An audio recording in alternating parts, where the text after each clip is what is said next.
யாருமே கவலையா இல்லை, சந்தோஷமா இருப்போம், கர்த்தரை உற்சாகமாய் ஆராதிப்போம். ஆமென். தம்பி 1ல மைனர் கொடுங்க தம்பி. நம்ம எல்லாம் தெரிஞ்ச பாடல், ஊற்று தண்ணீரே ஊற்று தண்ணீரே உளையான சேற்றிலிருந்து தூக்கினீரே, கண்மலையே கண்மலையே கரம் பிடித்து இதுவரை நடத்தினீரே. பாடல சேர்ந்து பாடுவோம். ஊற்று தண்ணீரே ஊற்று தண்ணீரே உளையான சேற்றிலிருந்து தூக்கினீரே, கண்மலையே கண்மலையே கரம் பிடித்து இதுவரை நடத்தினீரே. ஊற்று தண்ணீரே ஊற்று தண்ணீரே உளையான சேற்றிலிருந்து தூக்கினீரே, கண்மலையே கண்மலையே கரம் பிடித்து இதுவரை நடத்தினீரே. மரித்த காரியம் மறுபடி தூவும், முடிந்த வாழ்க்கை முற்றிலும் மாறும். மரித்த காரியம் மறுபடி தூவும், முடிந்த வாழ்க்கை முற்றிலும் மாறும். ஊற்று தண்ணீரே ஊற்று தண்ணீரே உளையான சேற்றிலிருந்து தூக்கினீரே, கண்மலையே கண்மலையே கரம் பிடித்து இதுவரை நடத்தி. ஒரு முற்றாய் ஊற்று தண்ணீரே ஊற்று தண்ணீரே உளையான சேற்றிலிருந்து தூக்கினீரே, கண்மலையே கண்மலையே கரம் பிடித்து இதுவரை நடத்தினீரே. எப்பத்தா என்று சொன்னாரே, எதையும் செய்திடுவாரே. எப்பத்தா என்று சொன்னாரே, எதையும் செய்திடுவாரே.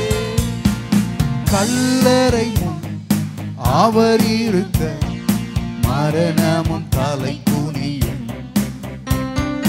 கல்லறை முன் அவர் இருக்க மரணமும் தலை குனியும். மரித்த காரியம் மறுபடி துவங்கும், முடிந்த வாழ்க்கை முற்றிலும் மாறு. சொல்லுங்க, மரித்த காரியம் மறுபடி, முடிந்த வாழ்க்கை முற்றிலும் மாறும். ஊற்று தண்ணீரே ஊற்று தண்ணீரே உளையான சேற்றிலிருந்து தூக்கினீரே, கண்மலையே எங்கள் கண்மலையே கரம் பிடித்து இதுவரை நடத்தினீரே. வியாதியின் விளக்கங்கள் வேண்டாம், மருத்துவ அறிக்கைகள் வேண்டாம். வியாதியின் விளக்கங்கள் வேண்டாம், மருத்துவ அறிக்கைகள் வேண்டாம். வஸ்திரத்தின் ஓரம் தொட்டு வல்லமை அடைந்திடுவோம். சொல்லுவோம், வஸ்திரத்தின் ஓரம் தொட்டு வல்லமை அடைந்திடுவோம். மரித்த காரியம் மறுபடி துவங்கும், முடிந்த வாழ்க்கை முற்றிலும். சொல்லுங்களே, மரித்த காரியம் மறுபடி துவங்கும், முடிந்த வாழ்க்கை முற்றிலும் மாறும். ஊற்று தண்ணீரே ஊற்று தண்ணீரே கரங்களை தட்டி உற்சாகமா தூக்கினீரே எங்கள் கண்மாலை கண்மாலையே கரம் பிடித்து இதுவரை நடத்தி. இழந்து நீ அழுதது போதும், இருதய கடினங்கள் மாறும். ஓ, இழந்து நீ அழுதது போதும், இருதய கடினங்கள் மாறும். உயிரிழந்த எலும்புகளும் அவர் வார்த்தையால் உயிரடையும். உயிரிழந்த எலும்புகளும் அவர் வார்த்தையால் உயிர. ஒன்றாய் உயிரிழந்த உயிரிழந்த எலும்புகளும் வார்த்தையால் உயிரடையும். மீண்டும் ஒரு முறை உயிரிழந்த எலும்புகளும் அவர் வார்த்தையால் மரித்த காரியம் மறுபடி முடிந்த வாழ்க்கை முற்றிலும் மரித்த காரியம் மறுபடி முடிந்த வாழ்க்கை முற்றிலும்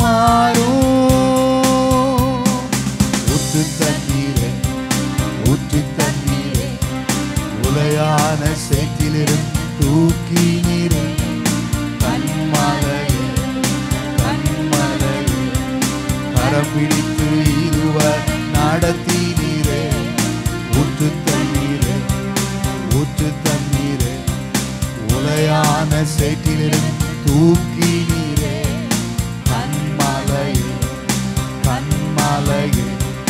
கரம் பிடித்து இருவர் நடத்தி நீரே இழந்து நீ அழுதது போதும் இருதய கடினங்கள் மாறும் இழந்து நீ அழுதது போதும் நம்ம இருதய கடினங்கள் மாறும் உயிரிழந்த எலும்புகளும் அவர் வார்த்தையால்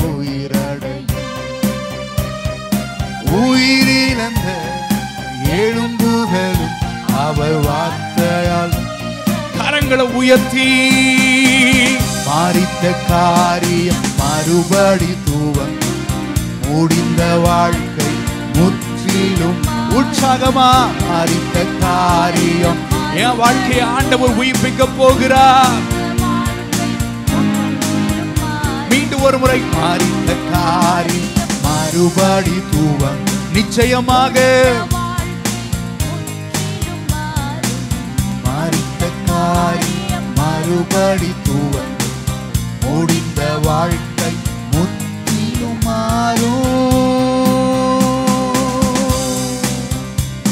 ஹல்லேலூயா. எத்தனை பேர் சந்தோஷமா இருக்கிறீங்க? ஹல்லேலூயா ஹல்லேலூயா. மரித்த காரியம் என்ன செய்யுமா? எத்தனை பேரோட வாழ்க்கையில முடிஞ்சு அப்படின்னு நினைச்சிருப்பீங்க. ஆனா கர்த்தர் மீண்டுமாக ஒரு துவக்கத்தை வச்சிருக்கிறார். யோபோட வாழ்க்கையில பாருங்களேன், எல்லாமே போச்சு. ஒரு மனுஷனுக்கு பக்க பலமே யார் சொன்னா? நீங்க சொன்னீங்களா? Okay, thank you. இங்க சிஸ்டர் நீங்களும் சொன்னீங்களா? சரி, ஏதோ அப்படியே மெதுவா எனக்கு கேட்டுச்சு. ரைட், சந்தோஷம். ஒரு மனுஷனுக்கு பக்க பலமே யாரு? ஆனா இங்க மனைவி எப்படி இருக்கிறாங்க? தேவனை தூசித்து ஜீவனை விடும், இன்னும் நீர் உம்முடைய உத்தமத்திலே நிற்கிறீரோ அப்படி சொல்லி கேட்டாங்க. ஆனாலும் அவர் சொன்ன வார்த்தை, நிச்சயமாக முடிவு உண்டு, நம்பிக்கை வீண் போகாது சொல்ல. தேவ பிள்ளைகளை, தேவரின் சகலத்தையும் செய்ய வல்லவர். நீர் செய்ய நினைத்தது தடைபடாது என்பதை நான் அறிந்திருக்கிறேன்.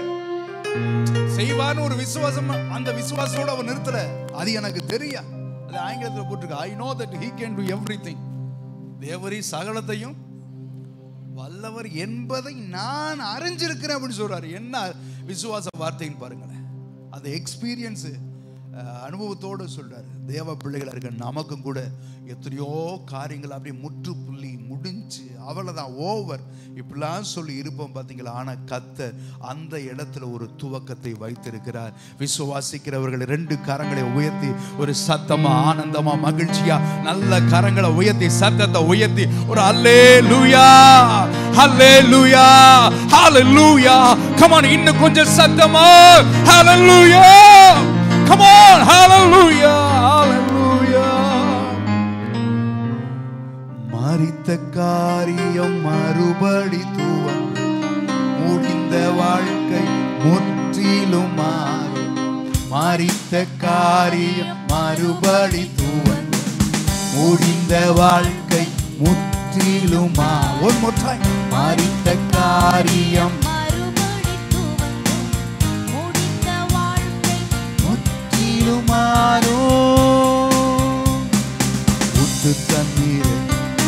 ஊற்று தண்ணீரே உலையான சேற்றிலிருந்து தூக்கி நீரே கண்மலையே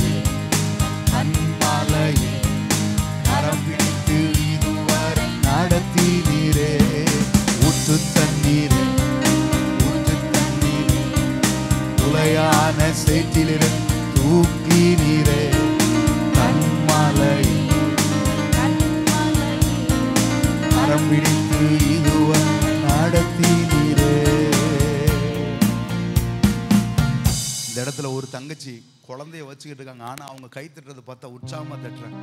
அப்படியே ஒரு அசஞ்சு தலை அப்படியே குட்டி குழந்தைய வச்சுக்கிட்டு. பார்த்தீங்களா உற்சாகத்தை? இதே போல நம்ம எல்லாரும் உற்சாகமாய் தேவனை என்ன செய்வோம்? ஆராதிப்போம். கர்த்தர் நல்லவராய் இருக்கிறார். ஆராதனைக்கு முன்னாடி ஒரே ஒரு பாடலை பாடி அதே பாடலையை நம்ம ஆராதனையா நம்ம கர்த்தருக்கு தூபமாக படைக்கலாம், ஆராதிக்கலாம். இப்போ அந்த பாடலை மட்டும் பாட போகிறோம். அதே சி மைனர் கொடுங்களேன். என் சின்ன இருதயத்தால் உயர்ந்த என் தேவனை. ஹல்லேலூயா.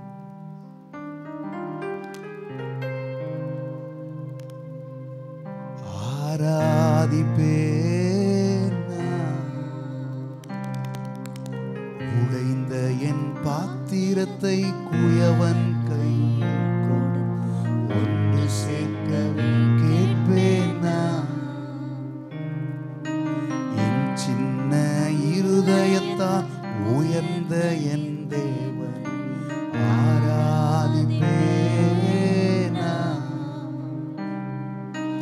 உடைந்த என் பாத்திரத்தை குயவன் கையில் கொடு ஒன்று சேர்க்கவே கேட்பேன். கரங்களை உயர்த்தி ஓ சென்னா ஓ சென்னா யூதராஜனுக்கே ஓ சென்னா ஓ சென்னா வருகின்ற ராஜனுக்கு சொல்லுங்களே ஓ சென்னா ஓ சென்னா யூதராஜனுக்கு ஓ சென்னா ஓ சென்னா வருகின்ற ராஜனுக்கு. மண்ணிலிருந்து எடுக்கப்பட்ட நான் ஒரு நாள் மண்ணுக்கு திரும்ப போகிறேன். மண்ணிலிருந்து எடுக்கப்பட்ட நான் ஒரு நாள் மண்ணுக்கு திரும்ப போகிறேன். மண்ணான என்னை மகிமையாய் மாற்ற உன் மகிமையை கொடுத்தீரே. மண்ணான என்னை மகிமையாய் மாற்ற உன் மகிமையை கொடுத்தீரே. கரங்களை உயர்த்தி ஓ சென்னா ஓ சென்னா யூதராஜனுக்கே ஓ சென்னா ஓ சென்னா வருகின்ற ராஜனுக்கே ஓ சென்னா ஓ சென்னா யூதராஜனுக்கே ஓ சென்னா ஓ சென்னா வருகின்ற ராஜனுக்கே. தடுமாறி நடக்கும் வேளையில் உம் கிருபையால் சரி செய்தீரே.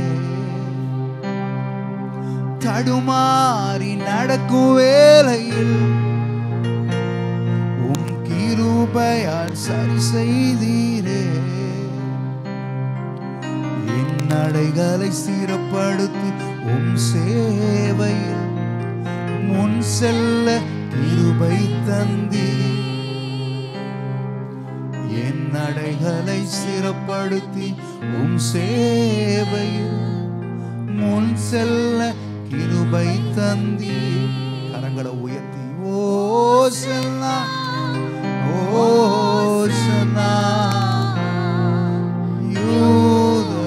யூதராஜனுக்கே ஓ சென்னா ஓ சென்னா வருகின்ற ராஜனுக்கே. இயேசுவே ஓ சென்னா ஓ சென்னா யூதராஜனுக்கே ஓ சென்னா ஓ ஓசன்னா வருகின்ற ராஜனுக்கே. ஹல்லேலூயா. ஆமென்.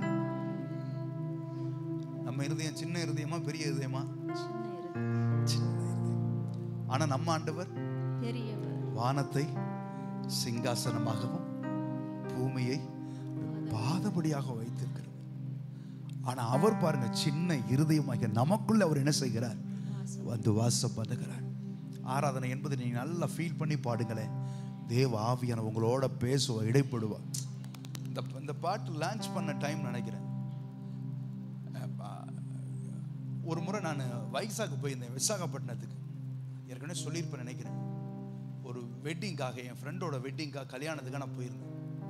அப்போ போயிட்டு வரும்போது அங்கே இருக்கிற ஒரு பையன், அண்ணா எங்கள் தெலுங்கு பாஸ்டர் ஒருத்தர் ஒரு பாடலில் தமிழில் லான்ச் பண்ணியிருக்கிறாரு, வெளியிட்டிருக்கிறாரு அப்படின்னு சொன்னேன்.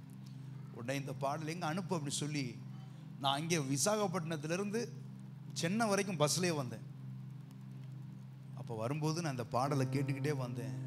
உண்மையிலே நான் அழுதுகிட்டே வந்தேன். இந்த பாடலை எப்படி ஒரு 100 முறை கேட்டிருப்பேங்க.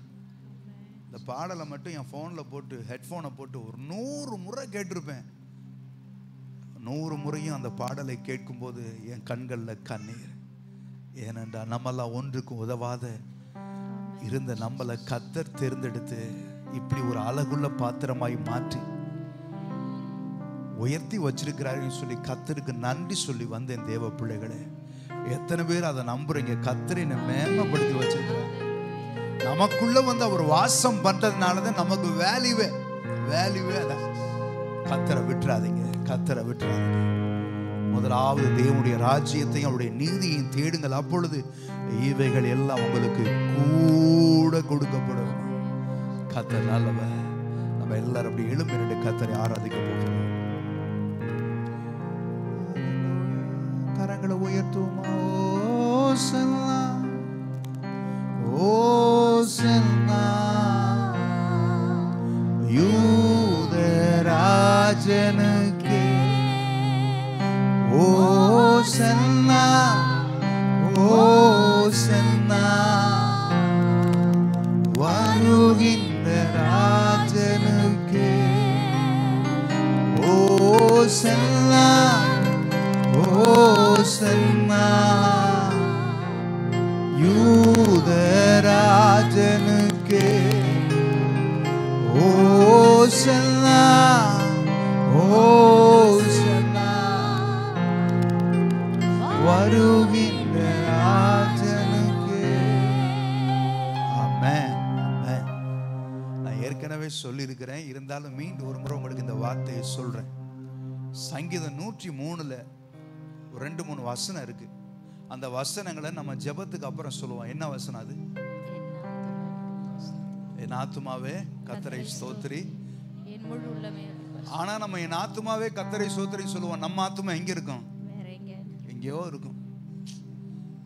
இந்த இடத்துல நான் உங்களுக்கு அதான் சொல்றேன். அடுத்த ஒரு பாயிண்ட் வரப்போறேன். நம்ம முழு இருதயத்தோடு சிந்தையோடு மற்ற 22 அதிகாரத்துல ஆண்டவர் கற்றுக் கொடுத்தது போல எல்லா சிந்தையோட கர்த்தரை ஆராதிக்கும். ஸ்தோத்திரம். அதான் முழு சிந்தையோட. இன்னும் பாருங்க, அதுக்கு அடுத்து என் ஆத்துமாவே கர்த்தரை ஸ்தோத்திரி, அவர் செய்த, இன்னும் அதுக்கு முன்னாடி ஒரு வார்த்தை இருக்கும். ஸ்தோத்திரி, என் ஆத்துமாவே கர்த்தரை ஸ்தோத்திரி. அதுக்கு முன்னாடி ஒரு வார்த்தை. ஜஸ்ட் யாரோ வாசிக்கிறீங்களா? என் முழு உள்ளமே.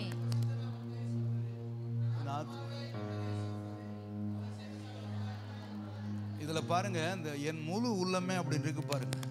முழு உள்ளமே. அதுக்கு ஆங்கிலத்தில் என்ன போட்டிருக்கு தெரியுமா? ஆல் மை இன்மோஸ்ட் பீயிங் போட்டிருக்கு. All my inmost being. இதோட அர்த்தம் என்ன தெரியுமா? உங்க சரீரத்தில் இருக்க எல்லாவற்றின் மூலமாக கர்த்தருக்கு நன்றி சொல்லணும். நல்லா தெரிஞ்சுக்குங்க தேவ பிள்ளை. சர்ச்சுக்கு வந்தா மட்டும் பத்தாது. கரங்களை உயர்த்தினத்துல யாரையும் பார்க்காம ஆராதி. இயேசுவை மட்டும் பாரு. பக்கத்தில் இருக்கிறவங்கள பார்த்தீங்கன்னா நீங்க உண்மையிலேயே நரகத்துக்கு தான் போகணும்.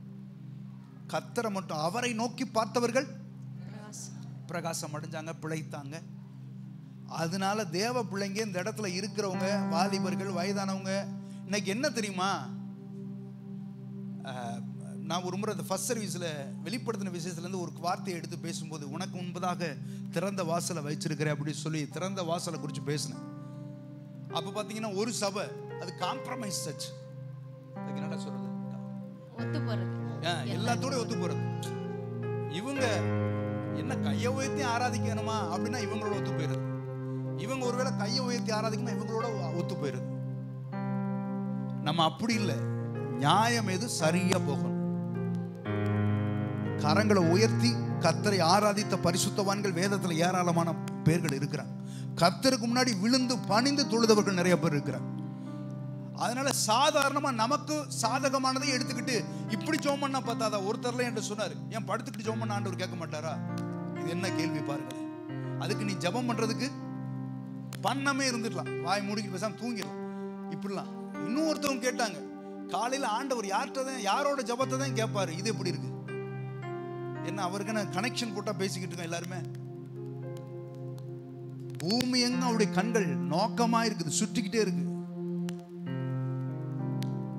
அப்பேற்பட்ட ஆண்டவர்கிட்ட பேசுறதுக்கு லைன் போட்டு பேசணும் அப்படிலாம் அநேகர் ஏதோ ஒரு காரியத்தை பயன்படுத்தி ஜெபிக்கிறத அவாய்ட் பண்ணுவாங்க, ஆண்டவர் ஆராதிக்கிறத அவாய்ட் பண்ணுவாங்க.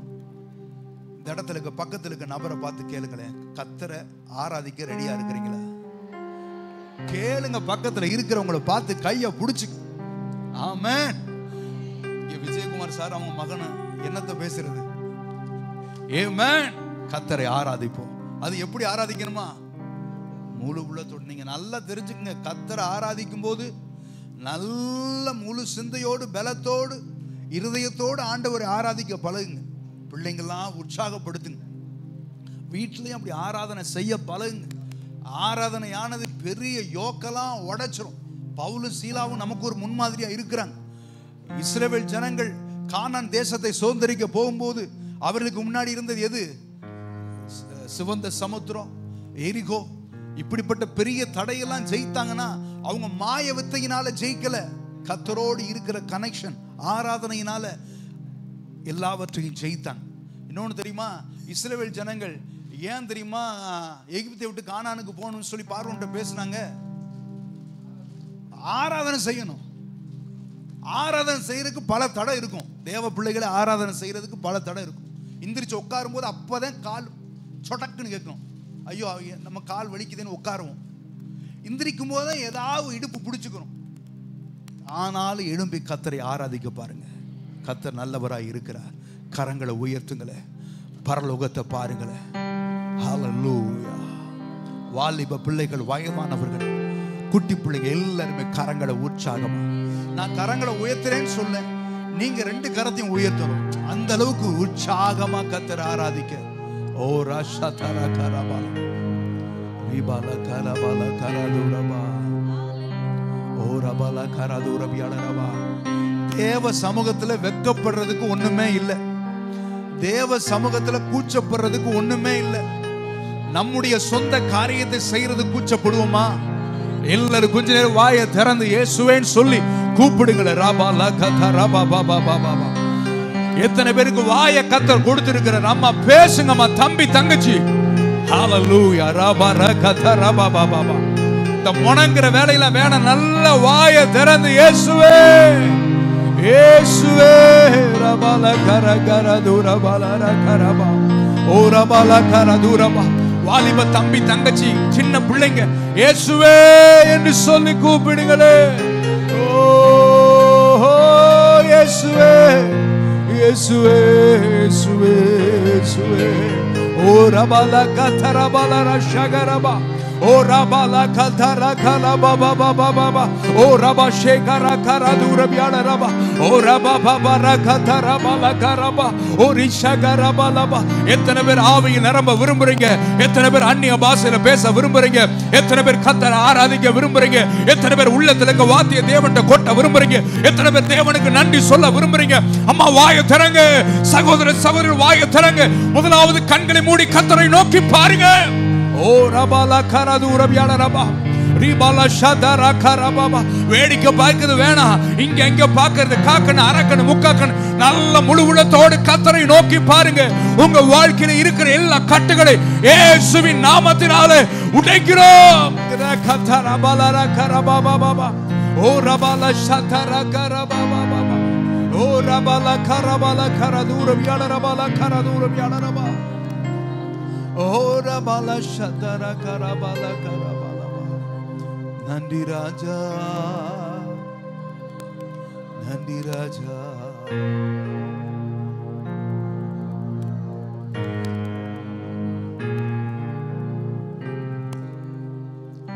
ஓசன்னா ஓசன்னா யூதராஜனு. முடிந்தவங்க கரங்களை உயர்த்துங்களே. ஓசன்னா வருகின்ற ராஜனு. தேவ பிள்ளைங்க வாலிப பிள்ளைங்க எல்லாம் உற்சாகமா கரங்களை உயர்த்தி ஓசன்னா யூதராஜனுக்கு. ஓசன்னா ஓசன்னா வருகின்ற ராஜனுக்கு. ஓசன்னா ஓசன்னா என்று சொல்லுங்களே.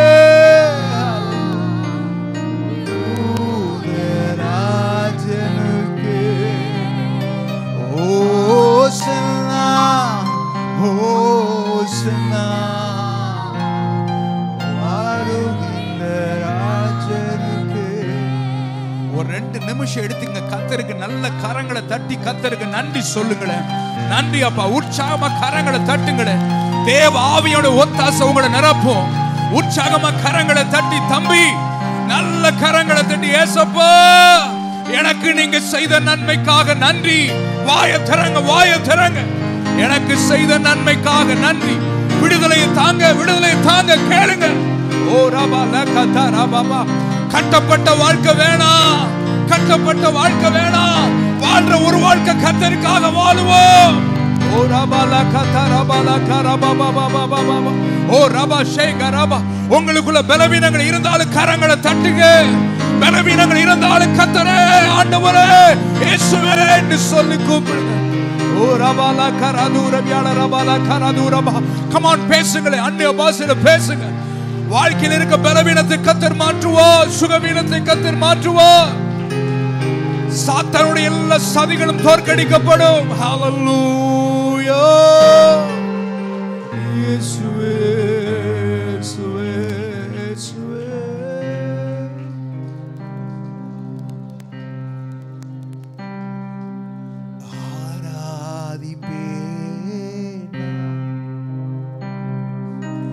உடைந்த என் பாத்திரத்தை உயவன் கையில் கொண்டு சேர்க்கவும் கேட்பேனா. என் சின்ன இருதயத்தால் உயர்ந்த என்னை ஆராதிப்பேனா. சொல்லுங்களேன். உடைந்த என் பாத்திரத்தை உயவன் கையில் கொண்டு சேர்க்கவே கேட்பேனா. ஓசன்னா ஓசன்னா யூதராஜனுக்கு. ஓசன்னா ஓசன்னா வருகின்ற ராஜனுக்கு. சொல்லுங்களே. ஓசன்னா ஓசன்னா யூதராஜனுக்கு. ஓ இயேசுவே ஓசன்னா. ரிபால ஷதரா கரபா பாபா பாபா. ரிபால கதுரா ரிபால ஷதரா கரபா பாபா.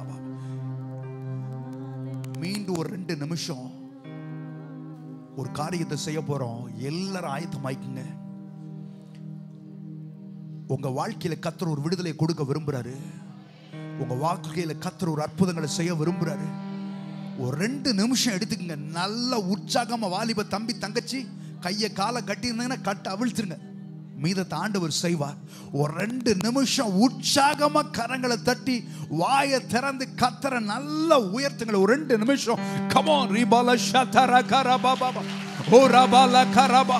எல்லாரும் வாயை திறங்கள. இயேசுவே, அபிஷேகம் பெற்றவங்க அபிஷேகத்துல பேசுங்க. அபிஷேகம் பெற்றவங்க பேசுங்க தம்பி. ரபால கதர பாபா ஓ ரபால கரபா பாபா பாபா ஓ ரபால கரபா. Come on, front to the back, left to the right, each and everyone. வாயை திறங்க. ரிபால கதர பாபா பாபா ஓ ரபால ஷகரபால கரதுரபியா ஓ ரபா பாபா ஓ ரபா ஷேகரபா. குட்டி பிள்ளைங்க எல்லாரும் ஃப்ரண்ட்ல இருக்க குட்டி பிள்ளைங்க உற்சாகமா கரங்களை தட்டுங்க. இயேசுவே, இயேசுவே, இயேசுவே. ஓ ரபா பாபா ரகரதுர பால ரகரபா பாபா ஓ ரபால கரதுர பால ரகரபா. ஹalleluya. ஜெய கிறிஸ்து, ஜெய கிறிஸ்து, ஜெய கிறிஸ்து எங்களுக்குள்ளே அசைவாடுவீராக. ஓ ரபால கதர பாபா பாபா. நீ நல்லவர், நீ நல்லவர், நீ நல்லவர், நீ நல்லவர். ஓ ரபா ஷகரபால. நன்றி ராஜா, நன்றி ராஜா.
கரங்களை தட்டி ஏசப்பாவுக்கு நல்ல ஒரு மகிமை கொடுங்களேன். Come on, give him praise, give him praise. O ரபால கரகரதுரபா. Praise Allah.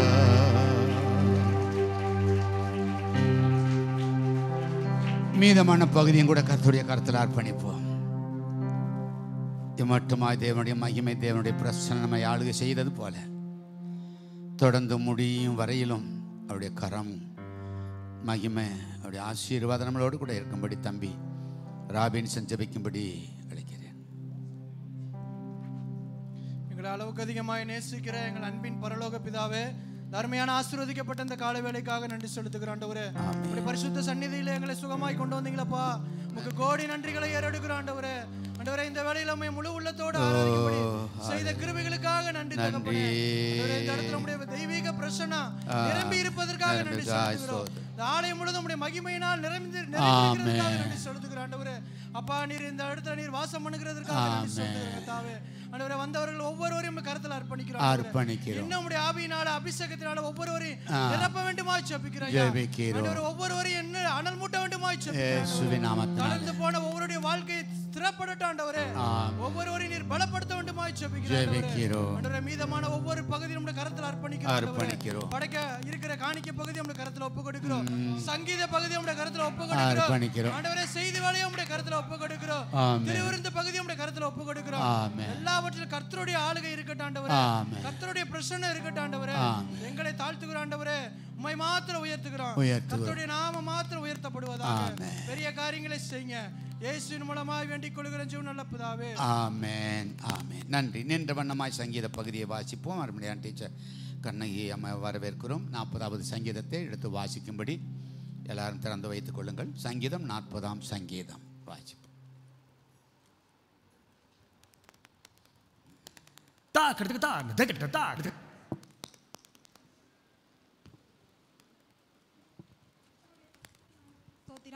வாசிக்கும்படியாக தெரிந்து கொள்ளப்பட்ட சங்கீதம் 40.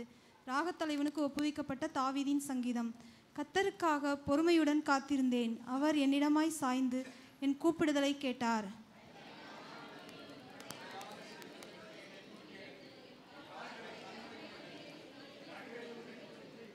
நமது தேவனை துதிக்கும் புதுப்பாட்டை அவர் என் வாயில் கொடுத்தார். அநேகர் அதை கண்டு பயந்து கர்த்தரை நம்புவார்கள்.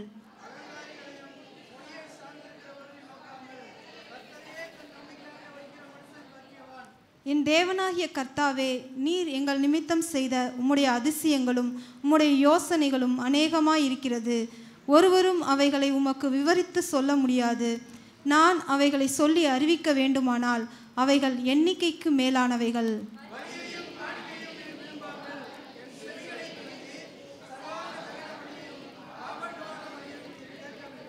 அப்பொழுது நான், இதோ வருகிறேன், புஸ்தக சுருளில் என்னை குறித்து எழுதியிருக்கிறது.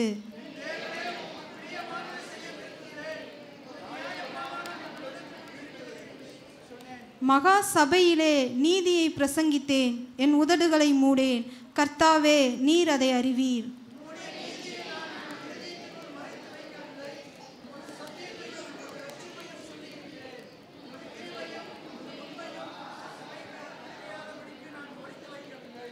கர்த்தாவே, நீர் உம்முடைய இரக்கங்களை எனக்கு கிடையாமற் போக பண்ணாதேயும். உமது கிருபையும் உமது உண்மையும் எப்பொழுதும் என்னை காக்க கடவது.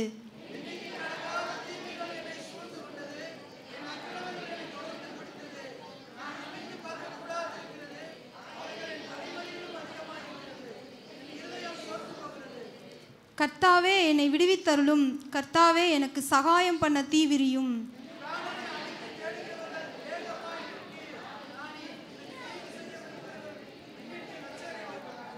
என் பேரில் ஆ ஆ ஆ ஆ என்று சொல்லுகிறவர்கள் தங்கள் வெட்கத்தின் பலனை அடைந்து கைவிடப்படுவார்களாக.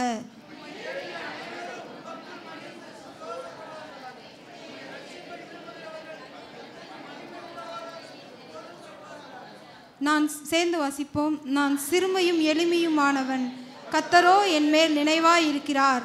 தேவரீர் என் துணையும் என்னை விடுவிக்கிறவருமாய் இருக்கிறீர். என் தேவனே, தாமதியாதேயும். ஆமேன். ஆமேன், ஆமேன். அல்லேலூயா, ஸ்தோத்திரம்.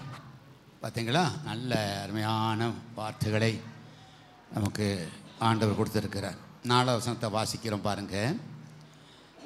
அகங்காரிகளையும் பொய்யை சார்ந்திருக்கிறவர்களையும் நோக்காமல் கர்த்தரையே தன் நம்பிக்கையாய் வைக்கிற மனுஷன் எப்படிப்பட்டவன்? பாக்கியவான். அல்லேலூயா. உண்மையாகவே அவரை நம்புகிற நம்மை கர்த்தர் பாக்கியசாலிகளாய் மாற்றி வைக்கிறார். மாத்திரமில்லை, 16 வாசிக்கிறோம். உம்மை தேடுகிற அனைவரும் உமக்குள் மகிழ்ந்து சந்தோஷப்படுவார்களாக. உம்முடைய ரட்சிப்பை விரும்புகிறவர்கள் கர்த்தருக்கும் மகிமை உண்டாவதாக என்று எப்பொழுதும் சொல்வார்களாக என்று பார்க்கிறோம். அல்லேலூயா. ஆண்டவரை தேடுகிறதும் ஆண்டவரை நம்புகிறதும் ஒரு பெரிய மகிழ்ச்சியான ஒரு காரியம், ஆசீர்வாதமான ஒரு சம்பவம். எனவே தான் தாவீது அவரைத்தான் தேடணும், அவரைத்தான் நம்பணும் அப்படின்னு சொல்லி நமக்கு ஒரு அறிவுரையாய் சொல்லியிருக்கிறதை பார்க்கிறோம். அல்லேலூயா. தாவீது பாடின பாட்டு வீணாக போவதில்லை. அதே போல் கர்த்தரை நம்புகிற தேடுகிற யாவருக்கும் ஆண்டவர் சமீபமாக இருக்கிறார், நல்லவராகவே இருக்கிறார். அல்லேலூயா. அப்படிப்பட்ட நல்ல தேவனுக்கு நம்முடைய மனப்பூர்வமான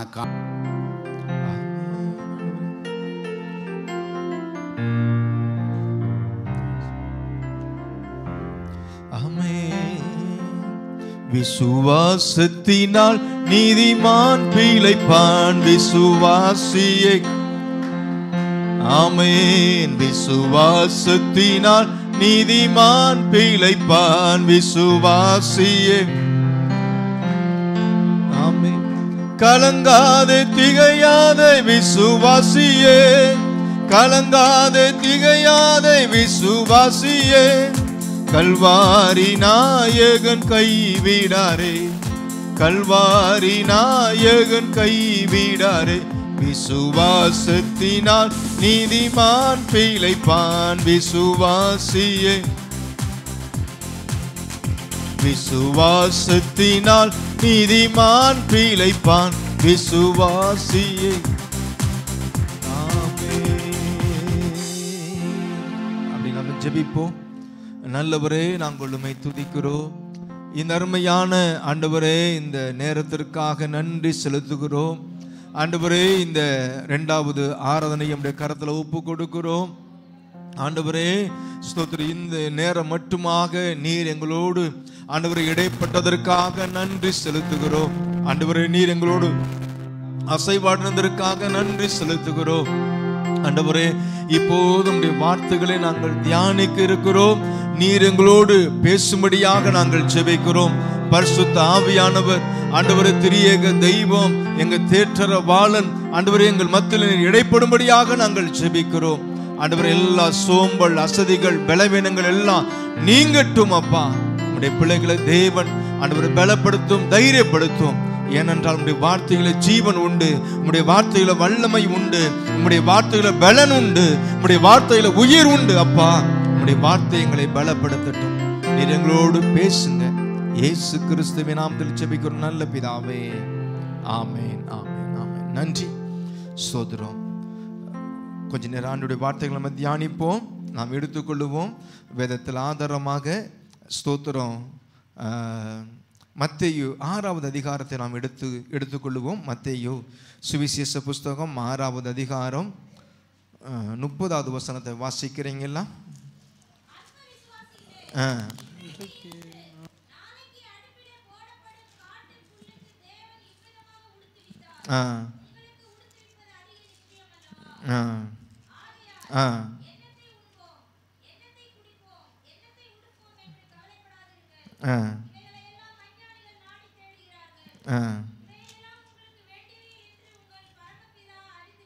போதும், ரொம்ப நல்லது, ரொம்ப நன்றி. எனக்கு அருமையான தேவ பிள்ளைகளை, இந்த நாளில் அடியன் எடுத்ததான இந்த செய்தி தலைப்பு என்னன்னா, நமக்கு தேவை விசுவாசமா அவிசுவாசமா. இன்னைக்கு அநேகருடைய வாழ்க்கையில என்ன செய்கிறோம்? ஆண்டவரை நம்புறோம், ஆனால் சில நேரத்தில் நம்மளுக்குள்ள என்ன வந்துடுது? அவிசுவாசம். நான் சொல்றது எல்லாருக்கும் புரியுதுங்களா? சில நேரம் நம்ம என்ன செய்கிறோம்? அவிசுவாசப்படுறோம். சில நாட்கள் ஆயிருச்சு, காலதாமதம் ஆகிருச்சு, இல்லை கொஞ்ச நாள் கழித்து ஆண்டவர் தருவார். அதற்குள்ளாக நம்ம என்ன செய்கிறோம்? நம்மளுக்கு இது கிடைக்காது போல, நம்ம வாழ்க்கையில் இது நடக்காது போல சொல்லி என்ன செய்கிறோம்? நம்ம அவிசுவாசப்படுகிறோம். ஆவிக்குரிய வாழ்க்கையில் வாழ்கிற நம்மளுக்கு ரொம்ப தேவை என்னது? விசுவாசம். அதை குறித்து நம்ம தியானிக்கிறோம். இங்கே பார்க்கிறோம், ஆண்டவர் மலை பிரசங்கத்தில் அவர் பிரசங்கம் பண்ணுறாரு. அநேக சீசர்கள் எல்லாரும் ஆண்டவருடைய உபதேசத்தை வார்த்தைகளை கேட்டாங்க. அந்த இடத்துல அவர் சொன்னதான வார்த்தையை தான் நம்ம வாசிக்க கேட்டோம். 6வது அதிகாரம் ஸ்தோத்திரம் 30வது வசனத்தில், அற்ப விசுவாசிகளே, இன்றைக்கு இருந்து நாளைக்கு அடுப்பிலே போடப்படும் காட்டு புல்லுக்கு தேவன் இவ்விதமாக உடுத்துவித்தால் உங்களுக்கு உடுத்துவிப்பது அதிக நிச்சயம் அல்லவா? எனக்கு அருமையான ஆண்டவருடைய பிள்ளைகளே, சீசர்கள் கூட்டம் ஆண்டவர் மலை பிரசங்கத்தை கேட்டாங்க. ஆனாலும் சில காரியத்தை குறித்து இந்த ஜனங்கள் என்ன செய்யறாங்க? கவலைப்படுறாங்க. ஸ்தோத்திரம், இது நடக்குமா? இது நம்மளுக்கு கிடைக்குமா? நம்ம எப்படி நம்ம வாழுவோம்? எப்படி நம்ம உடுத்துவோம்? எப்படி நம்ம சாப்பிடுவோம்? எப்படி நம்ம ஜீவிப்போம் சொல்லி இதுவரைக்கும் ஆண்டவர் நடத்தினாரு. ஆனாலும் இவங்களுக்குள்ள என்ன வந்துருச்சு? இந்த நேரங்களில் அவிசுவாசம் வந்துருச்சு. அப்பதான் ஆண்டவர் சொல்றார், அந்த பகுதியில் வாசித்தோம். அதற்கு மேலாக 29ல் 28லேருந்து கூட நான் வாசிக்கிறேன். உடைக்காகவும் நீங்கள் கவலைப்படுகிறதுன்னு. உடைக்காக கவலைப்படாதீங்க, நான் உங்களை உடுத்துவேன்னு சொல்றாரு. அடுத்ததுல வாசிக்கிறோம், காட்டு புஷ்பங்கள் எப்படி வளர்கிறது என்று கவனித்து பாருங்கள், அவைகள் உழைக்கிறதும் இல்லை நூறுக்கிறதும் இல்லை. பாருங்க, ஆண்டவர் சொல்றாரு, அங்கே எடுத்துக்காட்டா எக்ஸாம்பிள சொல்றாரு.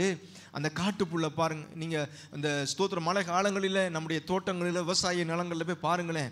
ஒவ்வொரு செடியும் எப்படி இருக்கும்? ஒவ்வொரு விதமா இருக்கும், ஒவ்வொரு விதமான கலரோடு இருக்கும், ஒவ்வொரு விதமான அழகோடு காணப்படும். அப்ப பாருங்க, அந்த ஊமையை ஒரு எடுத்துக்காட்ட அந்த புல்லுகளை வைத்து ஆண்டவர் சொல்றாரு. ஸ்தோத்திரம் 29ல் கவனித்து பாருங்கள், அவைகள் உழைக்கிறதும் இல்லை நூற்கிறதும் இல்லை. அடுத்து 29ல் வாசிக்கிறோம், என்றாலும் சாலமன் முதலாய் தன் சர்வ மகிமையிலும் அவைகளை ஒன்றை போலாக என்ன செய்ததில்ல, சாலமன் கூட உடுத்தினதில்ல அப்படின்னு சொல்றாரு. ஏன்னா சாலமன் அவ்வளவு சம்பிரமாய், அவ்வளவு ஐஸ்வர்யமாய், அவ்வளவு மேன்மையாய் என்ன செஞ்சாரு? வாழ்ந்தாரு.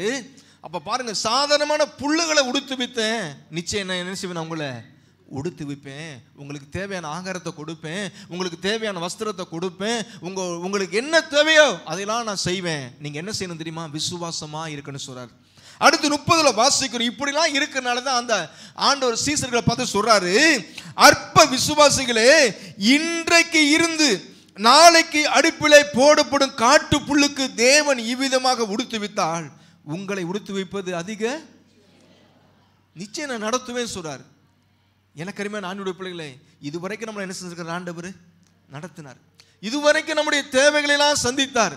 இதுவரைக்கும் நேர்த்தியாக நடத்தினாரு. ஆனால் சில நேரத்தில் நம்மளுக்கு என்ன வந்துடுது? நடக்காம போன உடனே, கிடைக்காம போன உடனே நம்ம என்ன செய்யறோம்? அவிசுவாசப்படுகிறோம். அதனால தான் ஆண்டவர் நம்முடைய சீசர்களை பார்த்து சொல்றாரு, அற்ப விசுவாசிகளே. இவ்வளவு நல்ல முதிர்ச்சியடைந்த நடந்த நிலைமையில் இருக்கிறாங்க, ஸ்தோத்திரம், நல்ல வளர்ச்சியான நிலைமையில் இருக்கிறாங்க. இருந்தாலும் அவங்களுக்குள்ள அவிசுவாசம். எனக்கு அருமையான தேவ பிள்ளைகள், இன்றைக்கு நம்முடைய வாழ்க்கையில விசுவாச வாழ்க்கைக்கு விரோதமாக நிறைய சோதனைகள், போராட்டங்கள், பிரச்சனைகள் வரும். ஆனால் அவைகளை நம்ம என்ன செய்யக்கூடாது? சோர்ந்து போயிடக்கூடாது, அவிசுவாசப்பற்றக்கூடாது. அதுக்கடுத்து வாசிக்கிறோம் பாருங்களேன் 31ல, ஆகையால் எண்ணத்தை உண்போம், எண்ணத்தை குடிப்போம், எண்ணத்தை உடுப்போம் என்று என்ன செய்யாதீங்க? கவலைப்படாதீங்க. சீசர்களை பார்த்து தான் சொல்றாரு. இன்றைக்கு இதே போல தான் நம்மளும் ஸ்தோத்திரம், ஆண்டவர் எவ்வளவு காரியத்தை செஞ்சிருக்கிறாரு. ஆனால் சில நேரம் என்ன செய்யறோம்? நம்ம அவிசுவாசப்படுறோம். எனக்கு அருமையான தேவ பிள்ளைகளை, ஒரு நாளும் அவிசுவாசப்படாதீங்க. அதுக்கடுத்து 52ல வாசிக்கிறோம், 32ல, இவைகளையெல்லாம் அஞ்ஞானிகள் நாடி தேடுகிறார்கள், இவைகளையெல்லாம் உங்களுக்கு வேண்டியவைகள் என்று உங்கள் பரமபிதா என்ன செஞ்சிருக்கிறாரு? உலக மக்கள் தான் அப்படி அது தேவை இது தேவைன்னு சொல்லி பிரயாசப்படுறாங்க, கஷ்டப்படுறாங்க, கவலைப்படுறாங்க, வேதனைப்படுறாங்க, துக்கப்படுறாங்க. ஆனால் ஆண்டவர் சொல்றார் சீசர்களை பார்த்து, இவைகளாம் உங்களுக்கு தேவைன்னு நான் என்ன செஞ்சிருக்கிறேன்? அறிந்திருக்கிறேன். எனக்கு அருமையான ஆண்டவருடைய பிள்ளைகளை, நம்மளுக்கு என்ன தேவை என்பதை என்ன செய்யறார்? ஆண்டவர் அறிந்திருக்கிறார். நம்ம செய்ய வேண்டியது அதே அதிகாரத்தில் அதுக்கடுத்து 33வது வசனத்தில் சொல்றாரு ஆண்டவர், அதனால நீங்க என்ன செய்யுங்க? கவலைப்படாதீங்க, அவிசுவாசப்படாதீங்க. ஆண்டவர் சொல்ற ஒரு காரியம் என்ன? 33ல, முதலாவது தேவனுடைய ராஜ்யத்தையும் அவருடைய நீதியும் தேடுங்கள், அப்பொழுது இவைகள் எல்லாம் உங்களுக்கு என்ன செய்யப்படுமா? பாத்தீங்களா? ஆண்டவரை தேடிட்டீங்கன்னா அவர் உங்களுக்கு தேவையான எல்லாவற்றையும் என்ன செய்வார்? ஆண்டவர் தருவார், கொடுப்பார். ஆனால் நீங்கள் என்ன செய்யாதீங்க? அவிசுவாசப்படாதீங்க, கவலைப்படாதீங்க, சந்தேகப்படாதீங்க, சோர்ந்து போகாதீங்க, விசுவாசமா இருங்க, ஆண்டவரை தேடுங்க. உங்களுக்கு என்ன தேவையோ அதையெல்லாம் தேவன் என்ன செய்வார்? நிச்சயமாக ஆண்டவர் கொடுப்பார். அல்லேலூயா. அடுத்து பார்க்கிறோம், ஸ்தோத்திரம், நம்ம இன்னைக்கு ஆவிக்குரிய நிலைமையில் இருக்கிறதான சூழ்நிலையை குறித்து பார்க்கிறோம். மத்தேயு 8வது அதிகாரத்தை எடுத்துக்கொள்வோமே. மத்தேயு 8வது அதிகாரம் 26வது வசனத்தை வாசிக்கலாமே.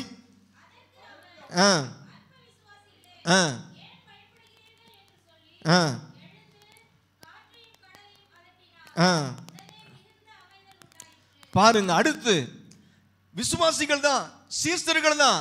ஆனா என்ன வருது இவங்களுக்குள்ள? அவிசுவாசம். ஏன்னா படகுல போறாங்க. அதுல ஸ்தோத்திரம் 23வது வசனத்தில் வாசிக்கிறோம், அவர் படவில் ஏறின போது அப்படி சீசர்கள் அவருக்கு பின் சென்று ஏறினார்கள். என்ன செய்யறாங்க? சீசர்களும் ஆண்டவரும் போறாங்க, படகுல போறாங்க. 24, அப்பொழுது படகு அலைகளினால் மூழ்கப்படத்தக்கதாய் கடலில் பெருங்காட்டு உண்டாயிட்டு, அவரோ நித்திரையா இருந்தார். அவரும் ஆண்டவர் கொஞ்சம் அசதியில் தூங்கிட்டார். ஏன்னா எங்கேயும் விட மாட்டாங்க, ஜோமனை கூட விட மாட்டாங்க, ஊழித்து கூட போக விட மாட்டாங்க, தனியா இருக்க கூட விட மாட்டாங்க. எங்க ஆண்டவர் இருக்கிறான்னு சொல்லி கேள்விப்பட்ட உடனே நினைச்சுவாங்க, அந்த சீசர்கள் கூட்டம் மக்கள்லாம் போயிடுவாங்க. அப்ப பாருங்க, அவருக்கு கொஞ்சம் நித்திரை அசதி வந்துடுச்சு. அந்த நேரத்தில் நிச்சயம் இவங்களும் தூங்கியிருப்பாங்க. தூங்குனதுனால என்ன பிரச்சனை? அடுத்து வாசிக்கிறோம் பாருங்களேன், ஸ்தோத்திரம் 25, அப்பொழுது அவருடைய சீசர்கள் வந்து அவரை எழுப்பி, ஆண்டவரே எங்களை ரட்சியும், நாங்கள் என்ன செய்ய போறோம்? ஆண்டவர் கூட இருக்கிறாரு. நல்ல ஆண்டவர் செய்த அற்புதத்தை எல்லாம் பார்த்தாங்க, பயங்கரமான காரியங்கள் எல்லாம் பார்த்தாங்க. ஆனால் அவங்களுக்கு என்ன வந்தது? அவிசுவாசம். எனக்கு அருமையான தேவ பிள்ளைகளே, இன்றைக்கு நம்முடைய வாழ்க்கையில் இந்த இடத்துல இருக்கிற நம்ம ஒவ்வொருவருக்கும் விசுவாசம் வேணும். ஏன்னா விசுவாசம் உலகத்தை என்ன செய்யுமா? ஜெயிக்கும். நம்முடைய வாழ்க்கையில இருக்கிறதான எல்லா காரியங்களையும் பிரச்சனைகளையும் விசுவாசம் என்ன செய்யும்? ஜெயிக்கும். அடுத்து வாசிக்கிறோம் 24ல, அதற்கு அவர் சொல்றார் அந்த சீசர்களை பார்த்து, அற்ப விசுவாசிகளே ஏன் பயப்படுகிறீர்கள் என்று சொல்லி எழுந்து காற்றையும் கடலையும் அதட்டினார். உடனே என்ன வந்துருச்சு? பாருங்க, எவ்வளவு காரியத்தை செஞ்சிருக்கிறாரு. எவ்வளவு அற்புதங்களை பார்த்துருக்கிறாங்க. ஆண்டவரால் செய்யப்பட்ட ஒவ்வொரு காரியத்தை கூட இருந்து பார்த்தாலும் அவங்களுக்குள்ள அவ்வப்போது என்ன வருது? அவிசுவாசம். எனக்கு அருமையான தேவ பிள்ளைகளே, இன்றைக்கு நம்முடைய வாழ்க்கையில் ஒரு நாளும் அவிசுவாசம் வர வேண்டாம். இது ஆண்டவரால் செய்ய முடியுமா? இது ஆண்டவர் எனக்கு கொடுக்க முடியுமா? எனக்கு ஆண்டவர் தர முடியுமா? என் வாழ்க்கையில் இது மாறுமான்னு சொல்லி நீங்கள் என்ன செய்யாதீங்க, அவிசுவாசப்படாதீங்க. எனக்கு அருமையான தேவ பிள்ளைகளே, நிச்சயமாக காலதாமதமான ஆனாலும் நம்முடைய ஆண்டவர் நேர்த்தியாய் செய்வார், அற்புதமாய் செய்வார். இங்க பார்க்கிறோம். அடுத்து ஸ்தோத்திரம், அந்த ஆண்டவர் சொல்றாரு இந்த சீசர்களை பார்த்து அற்ப விசுவாசிகள்னு சொல்லி. அடுத்து 27 பார்க்கிறோம், அந்த மனுஷர்களை உடனே காற்றும் கடல் என்ன செஞ்சிருச்சு? அமைதி ஆயிடுச்சு. இன்னைக்கு நம்ம வாழ்க்கையில ஒருவேளை நம்ம குடும்பத்துல வாழ்க்கையில குழப்பம் இருக்கலாம், கொந்தளிப்பு இருக்கலாம், பிரச்சனைகள் இருக்கலாம். ஜெபம் பண்ணுங்க, விசுவாசம் இருங்களேன். நம்முடைய வாழ்க்கையில தேவன் என்ன கொடுப்பாரு?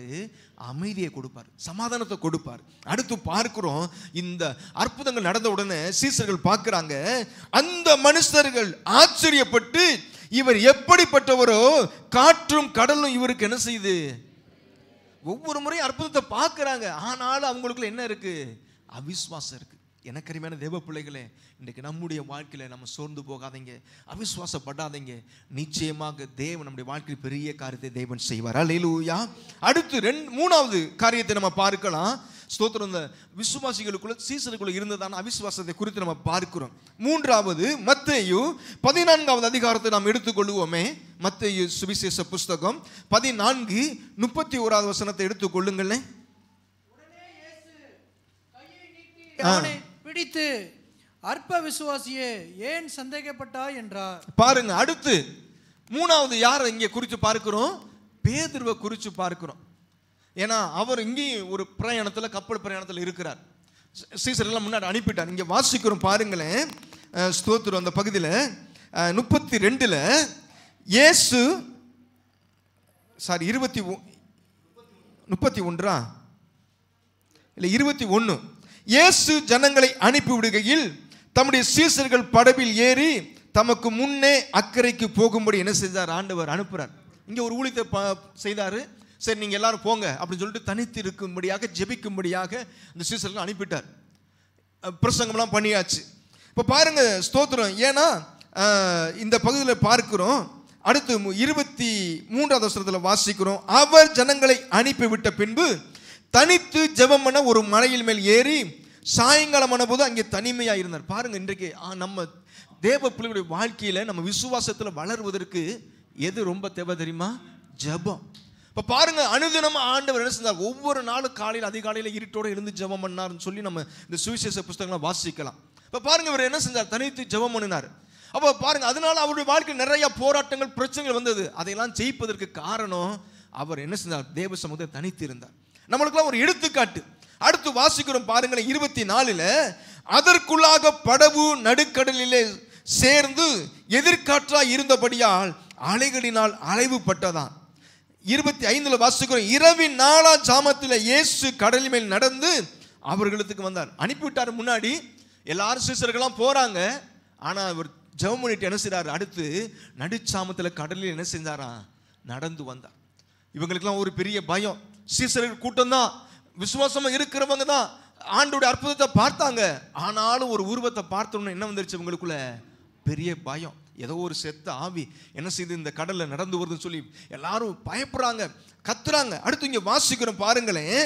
ஸ்தோத்திரம் 26 அவர் கடலின் மேல் நடக்கிறதை சீசர்கள் கண்டு கலக்கம் அடைந்து ஆவேசம் என்று என்ன செஞ்சாங்க? அலறாங்க. எல்லா சீசர்களும் அலறாங்க. அடுத்து பார்க்கிறோம் ஸ்தோத்திரம் 27 உடனே இயேசு அவர்களோட பேசி திடன் கொள்ளுங்க, நான் தான்ப்பா, பயப்படாதீங்க, நான் தான் அப்படி சொன்னார். ஆனாலும் பாருங்க, பேதுருக்கு என்னது? அவிசுவாசம். இன்னும் அவர் நம்பல. ஏன்னா இயேசுவா இருந்தா நானும் என்ன செய்யணும்? கடல் நடக்கணும்னு சொல்றாரு. அடுத்து இங்க வாசிக்கிறோம் பாருங்களேன் 28 பேதுரு அவரை நோக்கி, ஆண்டவரே நீங்க தான் நான் என்ன செய்யணும்? ஜலத்தின் மேல் நடந்து உம்மிடத்தில் வர கட்டளையிடும் சொன்னான். உடனே வா அப்படின்னு சொல்லிட்டார். ஆண்டவர் சொல்றார், நீ நடந்து வா அப்படின்னு சொல்லி இவர் நல்லா இறங்கி நடந்துக்க ஆரம்பிச்சாரு. நல்லா கடல்ல நடந்துகிட்டே வர்றாரு. ஆனால் இவருக்குள்ள என்ன வந்துருச்சு தெரியுமா? அவிசுவாசம். நம்ம அதே நடக்கிறோமா? உண்மை ஏசப்பா தானா சொல்லி இவருக்குள்ள ஒரு அவிசுவாசம். அடுத்து பார்க்கிறோம் 29 அதற்கு அவர் வா என்றார். அப்பொழுது பேதுரு படவை விட்டு இறங்கி இயேசுவிடத்தில் போக ஜலத்தின் மேல் நடந்தான்.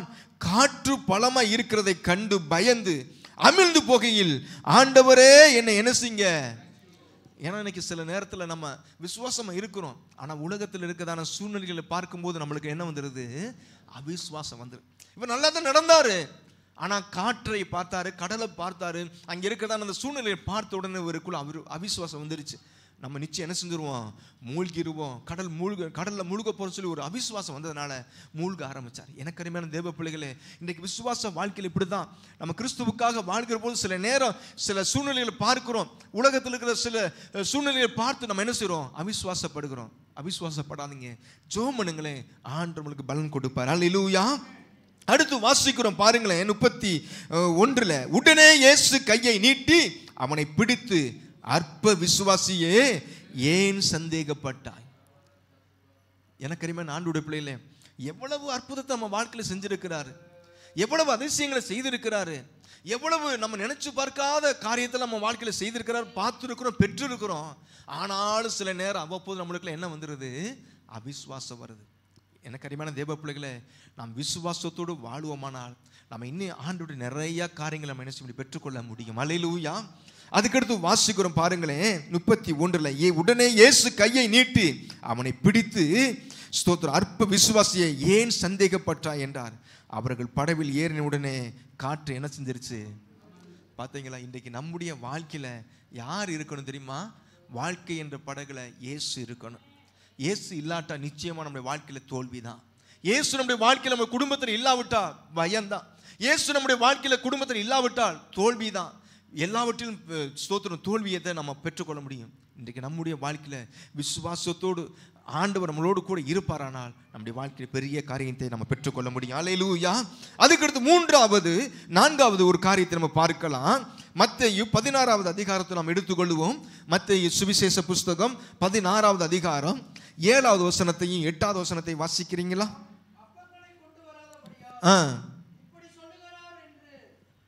உங்களுக்குள்ளே யோசனை பண்ணி கொண்டார்கள். இயேசு அதை அறிந்து, அற்ப விசுவாசிகளே, அப்பங்களை கொண்டு வரதை குறித்து நீங்கள் உங்களுக்குள்ளே யோசனை பண்ணுகிறது என்ன? போதும். இங்கே அப்பம் சொல்றது காரியத்தை என்ன சொல்றாரு, உபதேசத்தை குறித்து, பரிசேயர் சதுசேயர் என்பவருடைய உபதேசத்தை குறித்து தான் இங்க என்ன செய்யறார் ஆண்டவர் ஒரு ஊமையா சொல்றார். ஏன்னா அப்படி வர்ற பொழுது இங்க வாசித்தோம் பாருங்களேன், ஸ்தோத்திரம், அந்த 6வது வசனத்துல இயேசு அவர்களை நோக்கி, பரிசேயர் சதுசேயர் என்பவர்களின் புளித்த மாவை குறித்து என்ன செய்யுங்க. ஏன்னா இன்னைக்கு உலகத்துல பாருங்க, நல்ல காரியத்தை காட்டிலும் தீமையான காரியம் தான் மக்களுக்கு என்ன செய்யும், ஈஸியா மனசுல பதியும். நீங்க வேத வசனத்தை ஸ்தோத்திரம் எவ்வளவுதான் வாசித்தாலும் புரியாது, ஆனா ஒரு கெட்ட காரியம் பாருங்க கொஞ்ச நேரத்துல பார்த்தாலும் அதை என்ன செய்யும், மனசுல பதியும். ஏன்னா பிசாசு அந்த அளவுக்கு ஆளுகை செய்கிறான். இங்க பார்க்கிற ஆண்டவர் என்ன செய்யறாரு, அந்த பரிசேயர் சதுசேயர் அவங்க ஸ்தோத்திரம் சடங்காச்சாரங்களை குறித்து தான், நல்ல காரியங்கள் அல்ல, அவங்க இப்படிதான் இருக்கணும், அந்த சடங்காச்சாரங்களை குறித்து தான் அவங்க வைராக்கியமா இருப்பாங்க. அதனால ஆண்டவர் சொல்றாரு சீசர்கள்ட்ட, அந்த பரிசேயர் சதுசேயருடைய புளித்த மாவை குறித்து, அந்த உபதேசத்தை குறித்து எப்படி இருக்கணும், நீங்க அவங்களுடைய காரியத்தை குறித்து எச்சரிக்கையாரு சொல்றாரு. ஆனா இவங்க என்ன நினைக்கிறாங்க, ஆண்டவர் ஆகாரத்தை குறித்து சொல்றாரு, உணவு நம்மளை எடுத்துட்டு வராதனால சொல்றாரு சொல்லி நினைக்கிறாங்க. அடுத்து இங்க வாசிக்கிறோம் பாருங்களேன், 7 நாம் அப்பங்களை கொண்டு வராதபடியால் இப்படி சொல்லுகிறார் என்று அவர்கள் தங்களுக்குள்ளே யோசனை பண்ணாங்க. தவறான யோசனை. ஆண்டவர் சொன்னது உபதேசத்தை குறித்து, கெட்ட காரியங்களுக்கு செவி சாய்க்காதீங்க, கெட்ட உபதேசத்துக்கு கீழ்ப்படிஞ்சிடாதீங்க சொல்லி சொல்றாரு. ஆனா இவங்க என்ன செய்யறாங்க, ஆகாரத்தை குறித்து நினைக்கிறாங்க. அடுத்து வாசிக்கிறோம் 8 இயேசு அதை அறிந்து, அற்ப விசுவாசிகளே, அப்பங்களை கொண்டு வராதை குறித்து நீங்கள் உங்களுக்குள்ள என்ன செய்றீங்க. அவங்க யோசிக்கிறாங்க. ஆனா ஆண்டவர் சொல்லிட்டார், ஆகாரத்தை குறித்து சொல்லல. அதுக்கடுத்து என்ன சொல்றாருன்னா, ஸ்தோத்திரம் 9 இன்னும் நீங்கள் உணரவில்லையா, 5 அப்பங்களை 5000 பேருக்கு என்ன செஞ்சிருக்கேன். நான் இந்த காரியத்தை சொல்லல, உணவு காரியத்தை சொல்லல. அவர் என்ன சொல்றாருன்னா, ஸ்தோத்திரம் உபதேசத்தை குறித்து. இன்னைக்கு தேவ பிள்ளைகளுக்கு நிறைய போராட்டம், ஸ்தோத்திரம் ஆவிக்குரிய வாழ்க்கையை விட்டு விலகுவதற்கு நிறைய சோதனை, தவறான உபதேசங்கள். அதற்கு நம்ம என்ன செய்யணும், எச்சரிக்கையா இருக்கணும்.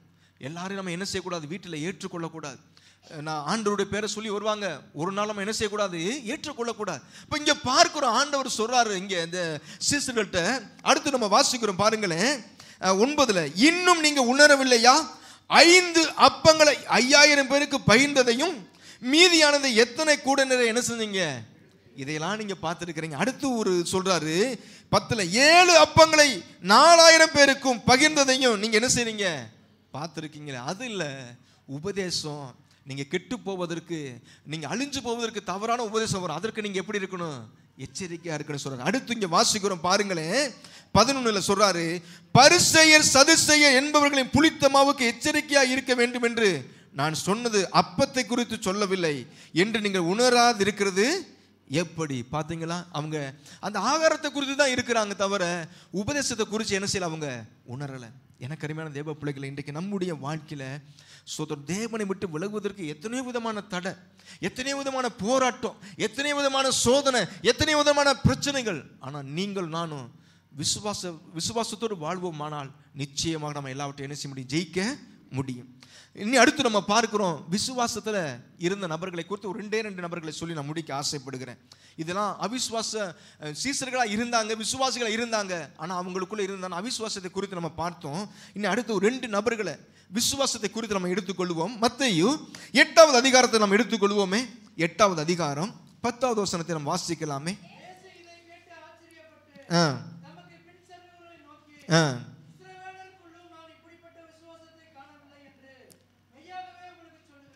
பாருங்க, இங்க ஒரு 100க்கு அதிபதியுடைய வாழ்க்கையில நடந்ததான சம்பவம் பாருங்க. சீசர்களுக்குள்ள அந்த விசுவாசம் இல்லை, ஆனா ஒரு சாதாரணமான ஒரு மனிதனுக்குள்ள இருந்ததான ஒரு விசுவாசத்தை குறித்து இங்க நம்ம பார்க்கிறோம். ஏன்னா இங்க 5வது வசனத்துல, இயேசு கப்பர்நகமில் பிரவேசித்த போது 100க்கு அதிபதி ஒருவன் அவரிடத்தில் வந்தான். பாருங்க, கப்பர்நகமுக்கு போனார் ஊழியத்துக்கு. அப்ப ஸ்தோத்திரம், அநேக சீசர்கள் வந்தாங்க, அநேக ஜனங்கள் வந்தாங்க. ஸ்தோத்திரம், அந்த நேரத்தில் பாருங்க, ஒரு பெரிய படைத்தலைவன் 100க்கு அதிபதி ஆண்டவரை தேடி வரான். வந்து அந்த நபர் சொல்றாரு, ஆண்டவரை வீட்டுக்கு அழைக்கல. அதை நீங்க வாசித்து பாருங்க, வீட்டுக்கு கூட அழைக்கல. நீங்க என்ன செய்யுங்க, ஒரு வார்த்தை சொல்லுங்க, என் வேலைக்காரன் என்ன செய்வான்? சொஸ்தமாவான். எனக்கு அருமையான ஆண்டவருடைய பிள்ளைகள், இன்றைக்கு நம்முடைய வாழ்க்கையில் நம்ம எப்படி இருக்கிறோம், நம்முடைய விசுவாசம் எப்படி இருக்கு, நம்ம என்ன செய்யணும்? ஆராய்ந்து பார்க்கணும். பாருங்க, ஒரு உலக மனுஷனா இருந்தாலும் அந்த 100க்கு அதிபதி ஆண்டவர் அதிகாரத்தோட கூப்பிடல, எங்க வீட்டுக்கு வரணும் அப்படி இப்படி சொல்லல. நீங்க ஒரு வார்த்தை சொன்னா போதும், என் வேலைக்காரனுக்கு என்ன கிடைக்கும்? சுகம் கிடைக்கும். இங்க வாசிக்கிறோம் பாருங்களேன், 6ல் அவர் அந்த 100க்கு அதிபதி சொல்றாரு, தன்னுடைய பதவியில தன்னுடைய அந்தஸ்துல சொல்றாரு, ஆண்டவரே, என் வேலைக்காரன் வீட்டிலே திமிர்வாதமாய் கிடந்து கொடிய வேதனைப்படுகிறான் என்று அவரை வேண்டிக் கொண்டான். அதற்கு இயேசு, நான் வந்து அவனை என்ன செய்வேன்? ஆண்டவர்கிட்ட சொல்றான், என் வேலைக்காரன் முடியாம இருக்கிறான் அப்படி சொல்லி சொல்றான். ஆனா ஆண்டவர் சொல்றார், நான் என்ன செய்யறேன்? உன் வீட்டுக்கு நான் வாரேன் அப்படி சொல்றாரு. ஆனா அந்த 100க்கு அதிபதி கூட அழைக்கல, வாங்கன்னு சொல்லல. ஆனா ஆண்டவர் சொல்றார், நான் வீட்டுக்கு என்ன செய்யறேன்? வாரேன். ஆனா அடுத்து அந்த 100க்கு அதிபதி என்ன சொல்றாரு? வாசிக்கிறோம் ஸ்தோத்திரம் 8ல், 100க்கு அதிபதி பிரதித்துரமாக, ஆண்டவரே, நீர் என் வீட்டுக்குள் பிரவேசிக்க நான் என்ன இல்லை. இன்னைக்கு நம்மள அந்த ஒரு சின்ன பதவி இருந்தா கூட நம்ம என்ன செய்வோம்? பெருமைப்படுவோம். என் வீட்டுக்கு வரல, எப்படி முடியாது அப்படி சொல்லி நம்ம பெருமைப்படுவோம், பேசுவோம். ஆனா பாருங்க, இவ்வளவு பெரியதான ஒரு பதவியில இருந்தாலும், அந்தஸ்துல இருந்தாலும், அதிகாரத்தில் இருந்தாலும், ஒரு அதிகாரி பாருங்க என்ன சொல்றாரு, நீங்க என் வீட்டுக்கு வருவதற்கு என்ன இல்லை, தகுதி இல்லை, பாத்திரம் இல்லை. அடுத்து வாசிக்கிறோம் பாருங்களேன், என்ன சொல்றாருன்னா, ஒரு வார்த்தை மாத்திரம் சொல்லும், அப்பொழுது என் வேலைக்காரன் என்ன செய்வான்? நீங்க ஒரு வார்த்தை சொன்னா போதும், என் வேலைக்காரனுக்கு என்ன கிடைக்கும்? சுகம் கிடைக்கும். எனக்கு அருமையான ஆண்டவருடைய பிள்ளைகளை, இன்றைக்கு நம்முடைய வாழ்க்கையில் நம்ம எப்படிப்பட்ட விசுவாசத்தில் இருக்கிறோம்? ஒரு உலக மனுஷனா இருந்தாலும், ஒரு பெரிய பொறுப்புல இருந்தாலும், இந்த 100க்கு அதிபதி சொல்றாரு, என் வீட்டுக்கு நீங்க வர வேண்டாம், ஒரு வார்த்தை சொல்லுங்க, என் வேலைக்காரனுக்கு என்ன கிடைக்கும்? எனக்கு அருமையான ஆண்டவருடைய பிள்ளைகளை, இன்றைக்கு நம்முடைய வாழ்க்கையில் நம்ம எப்படிப்பட்ட விசுவாசத்தில் வளர்ந்து கொண்டு இருக்கிறோம், நம்ம விசுவாச வாழ்க்கையில் எப்படி இருக்கிறோம் சொல்லி என்ன செய்யுங்க, ஆராய்ந்து பாருங்க, யோசித்து பாருங்க. நம்ம இத்தனை வருஷமா நம்ம விசுவாசியா இருக்கிறோம், இத்தனை வருஷமா சபைக்கு வரோம், நம்ம எப்படிப்பட்டதான விசுவாசத்தோடு இருக்கிறோம் சொல்லி என்ன செய்யுங்க, ஆராய்ந்து பாருங்க. இன்றைக்கு நம்முடைய வாழ்க்கையில நம்ம அனுதினமும் ஜெபிக்க தான் நம்முடைய விசுவாச வாழ்க்கை என்ன செய்யும்? வளரும், பெருகும். அடுத்து வாசிக்கிறோம் பாருங்களேன், அந்த 9ல், நான் அதிகாரத்துக்கு கீழ்ப்பட்டவனா இருந்தும் எனக்கு கீழ்பட்டிருக்கிற சேவகரும் உண்டு. நான் ஒருவனை கூப்பிட்டா வாருவா, ஒருத்தனை போன்னு சொன்னா அங்கே சொல்றாரு பாருங்க, ஒருவனை போவென்றால் போகிறான், மற்றொருவன் வா என்றால் வருகிறான், என் வேலைக்காரன் இதை செய் என்றால் செய்கிறான் என்றான். இயேசு இதை பார்த்துட்டு இந்த அதிபதி சொன்னதான வார்த்தையை கேட்டு அவரே என்ன செய்யறாரு? ஆச்சரியப்படுகிறார். பாருங்க, எனக்கு அருமையான ஆண்டவருடைய பிள்ளைகளே, இன்னைக்கு உலக மக்கள்கிட்ட கூட அந்த விசுவாசம் இருக்கு, இயேசு நல்லவர் சொல்லி.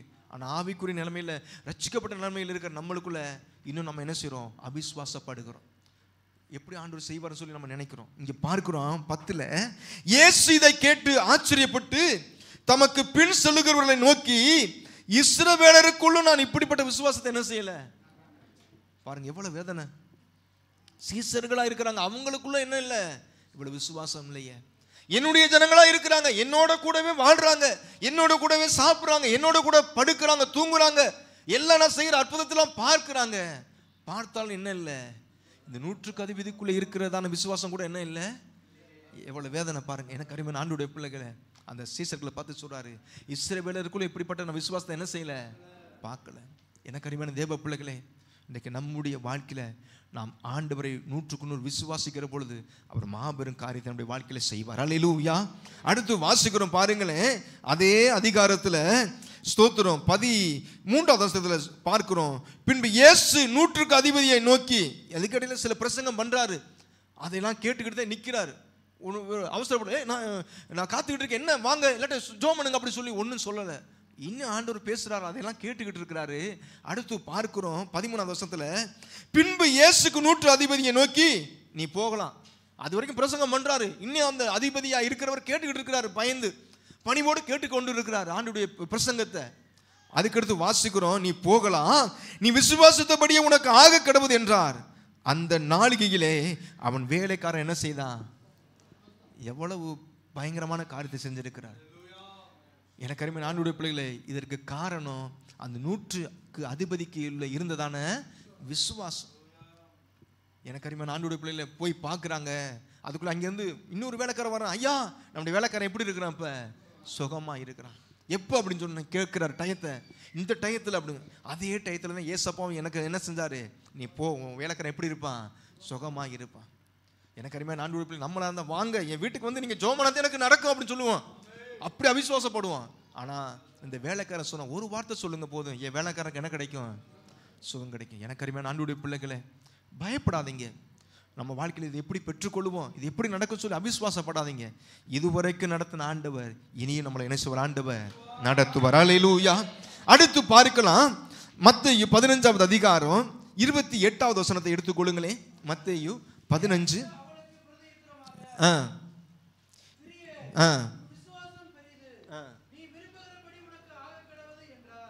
அந்நேரமே அவள் மகள் ஆரோக்கியமானாள். பாத்தீங்களா, இங்க இது ஒரு அந்நிய ஸ்திரீ, கானானிய ஸ்திரீ பார்க்கிறோம். இந்த அம்மாவும் அவங்களுடைய மகள் பிசாசுனால கொடிய வேதனைப்பட்டுக்கிட்டு இருக்காங்க. அப்போ உடனே ஸ்தோத்திரம், அந்த ஊருக்கு, அந்த இடத்துக்கு, அந்த பட்டணத்துக்கு, கிராமத்திற்கு ஆண்டவர் வந்திருக்கிறார் சொல்லி இந்த அம்மா கேள்விப்பட்டு உடனே போறாங்க. இயேசுவும் போறாரு, அப்படி சீசர்கள்லாம் போறாங்க.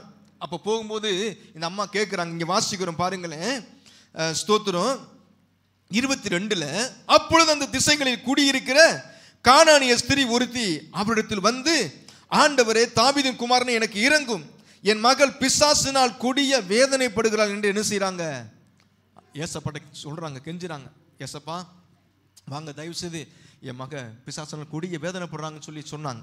அடுத்து வாசிக்கிறோம் பாருங்களேன், 23ல் ஆண்டவர் சொல்றாரு, அவளுக்கு பிரதித்திரமாக அவர் ஒரு வார்த்தையும் சொல்லலையா. அந்த அம்மா கெஞ்சிக்கிட்டே வராங்க, ஏசப்பா கூப்பிட்டுக்கிட்டே வராங்க, ஏசப்பா ப்ளீஸ், ஏசப்பா தயவு செய்து வாங்க, என் மக ரொம்ப வேதனைப்படுறான், பிசாசினால் கொடிய வேதனைப்படுறான், நீங்க வாங்க அப்படின்னு சொல்லி கூப்பிடுறான். ஏசப்பா ஒரு வார்த்தையும் பேசல, அவர் பாட்டுக்கு போய்கிட்டே இருக்கிறார். நம்மளா இருந்தால் என்ன செய்வோம், கூப்பிட்டுட்டு யாரும் பதில் கொடுக்கல, நம்ம என்ன செய்வோம், கோவப்படுறோம், செவிடரா இருப்போம், அப்படின்லாம் பேசுவோம், ஒரு வார்த்தையை மதிப்பு கொடுக்கலன்னு சொல்லி நினைப்போம். ஆனால் பாருங்க, இந்த அம்மா பின்னாடியே போறாங்க ஆண்டவர்கிட்ட. நிச்சயம் ஏசப்பாட்ட நான் போயிருக்கேன், என் மகளுக்கு என்ன கிடைக்கும், சுகம் கிடைக்குன்னு ஒரு விசுவாசம். இப்போ பாருங்க, இந்த அம்மா கூப்பிட்டுட்டே போறாங்க. ஆனால் சீசர்கள் பரிதாபப்பட்டு சொல்றாங்க. அடுத்துல வாசிக்கிறோம், ஸ்தோத்திரம், அப்பொழுது அதே 23ல் அவருடைய சீசர்கள் வந்து, இவள் நம்மை பின்தொடர்ந்து கூப்பிடுகிறாளே, இவளை அனுப்பிவிடும் என்று என்ன செய்யறாங்க, இந்த அம்மா கூப்பிட்டுக்கிட்டே வர்றாங்களே, ஏதாவது பதில் சொல்லுங்க ஆண்டவரே சொல்றாங்க சீசர்கள்லாம். அடுத்து இங்க வாசிக்கிறோம் 24ல், அதற்கு அவர், காணாமற் போன ஆடுகளாகிய இஸ்ரவேல் வீட்டாரத்துக்கு அனுப்பப்பட்டேனே அன்றி மற்றபடி அல்ல, உனக்கெல்லாம் இல்லை அப்படிங்கிற மாதிரி சொல்லிட்டார். ஆனாலும் பாருங்க, இந்த அம்மா விடலை, ஏசப்பா பின்பற்றிட்டே வராங்க. இன்னும் அடுத்து என்னெல்லாம் ஆண்டவர் சொல்றாரு பாருங்களேன். 25ல் அவள் வந்து, ஆண்டவரே எனக்கு உதவி செய்யும் என்று அவரை பணிந்து கொண்டான். உதவி செய்யுங்க ஏசப்பா, என் மகளுக்கு நல்ல சுகத்தை தாங்கன்னு சொல்லி அந்த அம்மா பணிவா கேட்கிறாங்க. 26ல் அவர் அவளை நோக்கி, பிள்ளைகளின் அப்பத்தை எடுத்து நாய்க்குட்டிகளுக்கு போடுகிறது என்ன சொல்றாருன்னா நாய்ங்கிற மாதிரி சொல்லிட்டார். அவ்வளவுதான். என் பிள்ளைகள் பசியா இருக்கிறாங்க, உனக்கு நான் போட முடியாது அப்படின்னு சொல்லிட்டார். நாய்ங்கிற மாதிரி சொல்லிட்டாரு. ஆனாலும் இந்த அம்மா என்ன செய்றாங்க, நம்மளா இருந்தா என்ன செய்வோம், யாராவது ஒரு வார்த்தை கோபப்பட்டு பேசினா கூட நம்ம என்ன செய்ய மாட்டோம், பேச மாட்டோம், ஒதுங்கிடுவோம். ஆனா இந்த அம்மா பாருங்க, இவ்வளவு சொல்லியும், இவ்வளவு ஆண்டவர் சொல்லியும் என்ன செய்றாங்க, திரும்ப கேட்கிறாங்க. அந்த அம்மா என்ன சொல்றாங்கன்னா 27 அதற்கு அவள் மெய்தான், நான் நாய் தான் ஆண்டவரே அப்படி சொல்றாங்க. ஆகிலும் நாய்க்குட்டிகள் தங்கள் எஜமான்களின் மேசையிலிருந்து விழும் துணிக்க என்ன செய்யும், அந்த நாய், நான் நாய் தான் ஆண்டவரே, நாங்க நாய்க்குட்டி தான், ஆனா நீங்க சிந்துறத அந்த ஆகாரத்தை கூட நாங்க என்ன செய்வோம், சாப்பிடுவோம்ல அப்படின்னு சொன்னோம். ஆண்டவருக்கு ஆச்சரியமாகி போச்சு. அப்ப ஆண்டவர் சொல்றாரு 28 இயேசு அவளுக்கு பிரதித்துவமாக, ஸ்திரியே உன் விசுவாசம் பெரியது, நீ விரும்புகிறபடி உனக்கு என்ன செய்யட்டும். மகளை கூட தூக்கிட்டு வரல, மகள் அங்க இருக்கிறான், வீட்டில் இருக்கிறான். ஆனா இங்க பார்க்கிறோம் ஆண்டவர் ஒரு வார்த்தை சொன்னார், உன் விசுவாசத்தின்படி என்ன செய்யட்டும் ஆகட்டும் சொன்னார். அந்நேரமே அந்த கானானிய ஸ்திரியுடைய மகள் என்ன கிடைச்சிருச்சு, ஆரோக்கியம் ஆயிட்டான். இவ்வளவு பேசியும், இவ்வளவு ஏளனமா தரக்குறவா பேசியும் கூட அந்த அம்மா என்ன செய்யல, விடல, விசுவாசத்தை விடல. இன்னைக்கு நம்ம வாழ்க்கையில அப்படித்தான். சோர்ந்து போகாதீங்க. மற்றவங்களாம் நம்மளை வேதனைப்படுத்துற மாதிரி, துக்கப்படுத்துற மாதிரி, ஆண்டு விட்டு விலகிற மாதிரிலாம் நம்மளை பேசுவாங்க. நம்ம ஆண்டு விட்டு என்ன செய்யக்கூடாது, விலகிடக்கூடாது. ஒரே ஒரு பாடல் ஒன்று பாடலாமா? என்னென்ன துன்பம் வந்தாலும் நான் கலங்கிடவே மாட்டேன், யார் என்ன சொன்னாலும் நான் சோர்ந்து போக மாட்டேன், கிறிஸ்துவுக்குள் வாழும் எனக்கு என்கிறதான பாடலை பாடி ஆண்டவருடைய நாமத்தை மகிமைப்படுத்துவோம். என்னென்ன துன்பம் வந்தாலும் நான் கலங்கிடவே மாட்டேன், என்னென்ன துன்பம் வந்தாலும் நான் கலங்கிடவே மாட்டேன், யார் என்ன சொன்னாலும், யார் என்ன சொன்னாலும் நான் சோர்ந்து போக மாட்டேன், நான் சோர்ந்து போக மாட்டேன், கிறிஸ்துவுக்குள் வாழும் எனக்கு வெற்றி உண்டு, கிறிஸ்துவுக்குள் வாழும் எனக்கு எப்போ வெற்றி உண்டு, வெற்றி உண்டு, வெற்றி உண்டு, வெற்றி உண்டு, நமக்கு வெற்றி உண்டு, வெற்றி உண்டு, வெற்றி உண்டு, வெற்றி உண்டு, நமக்கு வெற்றி உண்டு, வெற்றி உண்டு, வெற்றி உண்டு. அதனால எவ்வளவுதான் நம்மளை யாரு பேசினாலும் என்ன செய்யாதீங்க, விசுவாச வாழ்க்கையை விட்டு நம்ம என்ன செய்யக்கூடாது, விலகக்கூடாது. நான் ரொம்ப வருஷத்துக்கு முன்னாடி அருமையான ஜேக்கப் ஐயாவை பற்றி சொல்லலாம். அப்போதான் அவங்க ரட்சிக்கப்பட்டு வர்றாங்க. வடக்கூரில் இருக்கிற ஜேக்கப் ஐயா பாருங்க, ரட்சிக்கப்பட்டு வராங்க. இன்னைக்கு அவங்களுடைய பிள்ளைகள், மக்கமார்கள், மருமக்கமார்கள், பேர பிள்ளைகள்லாம் எல்லாருமே மேக்சிமம் ரட்சிக்கப்பட்டாங்க. எல்லாருமே புதிதாய் ரட்சிக்கப்பட்டு ஞானசம் எடுத்து வருகிற அந்த நேரத்தில் பாருங்க, அருமையான அந்த ஐயாவுடைய மனைவி என்ன செஞ்சிட்டாங்க, இறந்து போயிட்டாங்க. நான் இப்போ சின்ன பையனை, விவரம் தெரியும், கொஞ்சம் 8th 9th படிச்சிருப்பேன்னு நினைக்கிறேன். பாருங்க அந்த நேரத்தில் பாருங்க, அருமையான ஐயாவுடைய மனைவி இறந்து போயிட்டாங்க. பாருங்க, அப்படி இறந்து போன நேரத்தில் அதிகாலையில் வந்து சொல்றாங்க, நாங்கள் புது தெருவில் அங்கே சுப்பைய மாமா வீட்டில் இருக்கிறோம், அங்கே சபை நடத்தி கொண்டு இருக்கோம். இப்போ பாருங்க அந்த ஐயா வந்து சொல்றாரு, என் மனைவி என்ன செஞ்சாங்க, இறந்துட்டாங்க, ஆண்டவர்கிட்ட போயிட்டாங்கன்னு சொல்லி சிரிச்சுக்கிட்டு சொன்னார். ஆனால் நம்மளா இருந்த இன்னைக்கு என்ன செய்வோம், ஒரு சாதாரணமான ஒரு சின்ன பிரச்சனைகளுக்கு கூட என்ன செய்வோம், நம்ம விழுந்து போயிடுவோம், அழுவோம். ஆண்டவர் கண்ணு இல்லையா, ஏன் ஆண்டவர் இப்படி சோதிக்கிறாரு சொல்லி நம்ம சோர்ந்து போயிடுவோம், ஆண்டவர்கிட்ட விலகிடுவோம். ஆனா பாருங்க, அப்பதான் ரட்சிக்கப்பட்டு வர்றாங்க. ஆனா அந்த நேரத்துல அவர் சிரிச்சுக்கிட்டு வந்து சொன்னார். இன்னைக்கு அதோடைய பலன் என்ன தெரியுமா, அருமையான ஐயாவுடைய குடும்பத்துல 199% என்ன செய்யறாங்க, எல்லாருமே ரட்சிக்கப்பட்டு இருக்கிறாங்க. மக்கமார்கள், மருமக்கமார்கள், பேரப்பிள்ளை எல்லாம் என்ன செய்யறாங்க, ரட்சிக்கப்பட்டிருக்கிறாங்க. எனக்கு அருமையான தேவ பிள்ளைகளே, இன்றைக்கு நம்ம விசுவாச வாழ்க்கையில ஒரு நாள் என்ன செய்யக்கூடாது, சோர்ந்து போகாதீங்க, விசுவாசத்தை விட்டு விலகிடக்கூடாது. கிறிஸ்துவுக்காக நம்ம வாடுவோமா? நான் பாருங்க, தானியேலை எடுத்துக்கொள்வோம், சாத்ராக் மேசாக் ஆபேத்நேகோ எடுத்துக்கொள்வோம். அவங்க விசுவாச வாழ்க்கையில அந்நிய நாட்டுல, அந்நிய தேசத்துல, வேற ஒரு நாட்டுல நம்முடைய விசுவாசத்தை விட்டு என்ன செய்யல தெரியுமா, விலகவே இல்லை. இன்னைக்கு நம்மளா இருந்தா கூட என்ன செய்வோம், விலகிடுவோம். நல்ல நல்ல ஆகாரம் கிடைச்சிச்சு. அந்த வாலிபர்களுக்கு பாபிலோன் தேசத்துல நல்ல ராஜாவுடைய போஜனம் கிடைச்சிச்சு. பரவாயில்ல, இருக்கிற வரைக்கும் நல்லா திருப்தியா சாப்பிடும் சொல்லி நம்மளா இருந்தா விலகி இருப்போம். ஆனா அவங்க என்ன செய்யல, தங்களுடைய பரிசுத்தத்தை விட்டு என்ன செய்யல, விலகல. அந்த விசுவாச வாழ்க்கையில உறுதியாக இருந்தாங்க. எனக்கு அருமையான தேவ பிள்ளைகளை, தாயே தகப்பனே, இன்னைக்கு நம்முடைய வாழ்க்கையில எவ்வளவு சோதனை வந்தாலும், எவ்வளவு போராட்டம் வந்தாலும் சரி, ஒரு நாள் ஆண்டவர்கிட்ட என்ன செய்யக்கூடாது, நம்ம விலகிறவே கூடாது. அடுத்து இங்க பார்ப்போம், ஒரு சில வசனத்தை நான் சொல்லி முடிக்க நான் ஆசைப்படுகிறேன். இந்த பாருங்க, இந்த கானானிய ஸ்திரியை பாருங்க, ஆண்டவர் இவ்வளவு பேசினாலும் அந்த அம்மா விடல. அவங்களுடைய விசுவாசத்தின்படி அவங்களுடைய மகளுக்கு நல்ல ஒரு விடுதலை என்ன செஞ்சாங்க, பெற்றுக்கொண்டாங்க. அடுத்து ஒரு சில வசனத்தை நம்ம வாசிக்கலாம். ரோமர் 1வது அதிகாரம் 17வது வசனத்தை வாசிக்கிறீங்களா? ரோமர் 1வது அதிகாரம் 17வது வசனம்.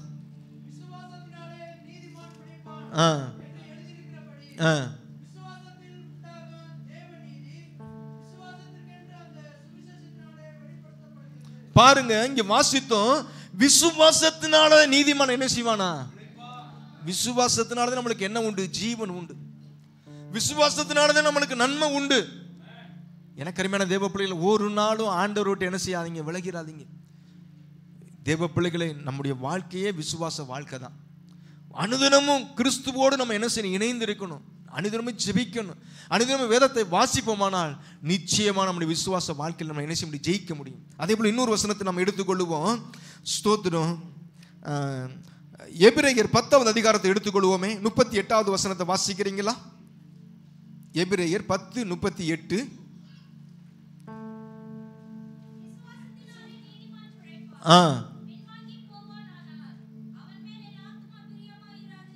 பாத்தீங்களா?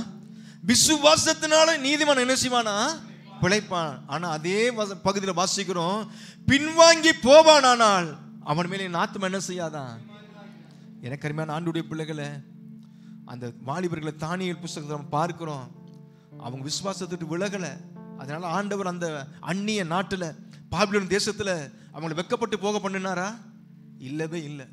இருக்க மேலதான் உயர்த்தினார். ஒருவேளை அவங்க உண்மையாகவே ராஜாவுடைய சொல்லுக்கெல்லாம் கீழ்ப்படிஞ்சு இருந்திருந்தாங்கன்னா அவங்க கீழே இருந்திருக்கணும். அவங்க பேர் இந்த புஸ்தகத்தில் வந்திருக்காது. அவங்க அரண்மனையில இருந்திருப்பாங்க. ஆனா விசுவாச வாழ்க்கையில் உறுதியா இருந்ததுனால, எங்களை சிங்கத்துல தூக்கி போட்டாலும் பரவாயில்ல, நெருப்புல தூக்கி போட்டாலும் பரவாயில்ல, நாங்க இந்த ஆகாரத்தை சாப்பிட மாட்டோம் சொல்லி வைராக்கியமாய் விசுவாச வாழ்க்கையில இருந்ததுனால அவங்க பேரை குறித்து நம்ம என்ன செய்யறோம், இங்க வாசிக்கிறோம். அவங்க விசுவாச வாழ்க்கையை குறித்து நம்ம வாசிக்கிறோம். எனக்கு அருமையான தேவ பிள்ளைகளே, அதான் நம்ம வாசிக்கிறோம், விசுவாசத்தினால நீதிமான் பிழைப்பான், ஆனா பின்வாங்கி போவானால் அவன் மேல் ஆத்தும என்ன செய்யாதான். ஒரு நாள் நம்ம ஆண்டு விட்டு விலகிறாதீங்க. கிறிஸ்துவுக்காக வாழுங்க, கிறிஸ்துவுக்காக முன்னேறி செல்வோமானால் அவர் நம்முடைய வாழ்க்கை பெரிய காரியங்களை செய்வார். அல்லேலூயா. அதே போல ஸ்தோத்திரம். எபிரேயர் 11வது அதிகாரம் 6வது வசனத்தை வாசிக்கலாமே.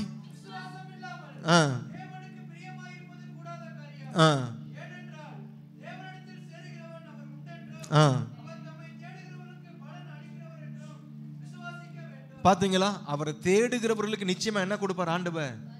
பலன் கொடுப்பார். பலன் இல்லாமல் போகாது. நீங்க ஆண்டவர் செய்கிற நன்மைகளை, பலனை நீங்க எழுதி வச்சுக்கிட்டே இருங்க. சொல்ல முடியாத, கணக்கில் அடங்காத பலனை, நன்மை நிச்சயமாக என்ன செய்வார், ஆண்டவர் நம்மளுக்கு தருவார். அல்லேலூயா. இங்க பார்க்கிறோம், விசுவாசம் இல்லாமல் தேவனுக்கு பிரியமா இருப்பது கூடாத காரியம். ஏனென்றால் தேவனிடத்தில் சேருகிறவன் அவர் உண்டென்றும் அவர் தம்மை தேடுகிறவர்களுக்கு எப்படி இருக்கிறாரா, அவரை தேடுகிறவர்களுக்கு பலன் அளிக்கிறவர். எனக்கு அருமையான தேவ பிள்ளைகளே, அருமையான சகோதரி கலா இருக்கிறீங்களா? நிச்சயமாக நீங்க ஆண்டவர் உங்க வாழ்க்கையில் பெரிய காரியத்தை செய்வார். இந்த இடத்துல இருக்கிற ஒவ்வொருடைய வாழ்க்கையிலும் பெரிய காரியத்தை செய்வார். நீங்க தங்கச்சி ஒருவேளை திக்கத்தில் மாறி இருக்கிறீங்களா? நீங்க பயப்படாதீங்க. ஒருவேளை தூரத்தில் இருந்தாலும் சரி, எங்க இருந்தாலும் சரி, இந்த இடத்துல இருக்கிற ஒவ்வொருடைய வாழ்க்கையிலையும் தேவன் மாபெரும் காரியத்தை தேவன் செய்வார். ஆனா நம்மளுக்குள்ள என்ன இருக்கணும்? விசுவாசம் இருக்கணும். ஒருவேளை குடும்பத்தில் ரட்சிக்கப்படாமல் இருக்கலாம், ஒருவேளை கணவர் ரட்சிக்கப்படாமல் இருக்கலாம், ஒருவேளை மனைவி ரட்சிக்கப்படாமல் இருக்கலாம், ஒருவேளை பிள்ளைகள் ரட்சிக்கப்படாமல் இருக்கலாம். நீங்க தொடர்ந்து ஜெபம் பண்ணுங்க, ஆண்டவருக்காக வாழுங்க, விசுவாசத்தோடு இருங்களேன். அவர் நிச்சயமாக நம்ம வேண்டுவதற்கு நினைப்பதற்கு பெரிய காரியத்தை தேவன் செய்வார். அல்லேலூயா. அதே போல வாசிக்கிறோம், கலாத்தியர் புஸ்தகத்தை எடுத்துக்கொள்ளுங்களேன். 3வது அதிகாரம் 11வது வசனத்தை எடுத்துக்கொள்ளுங்களேன். கலாத்தியர் 3:11.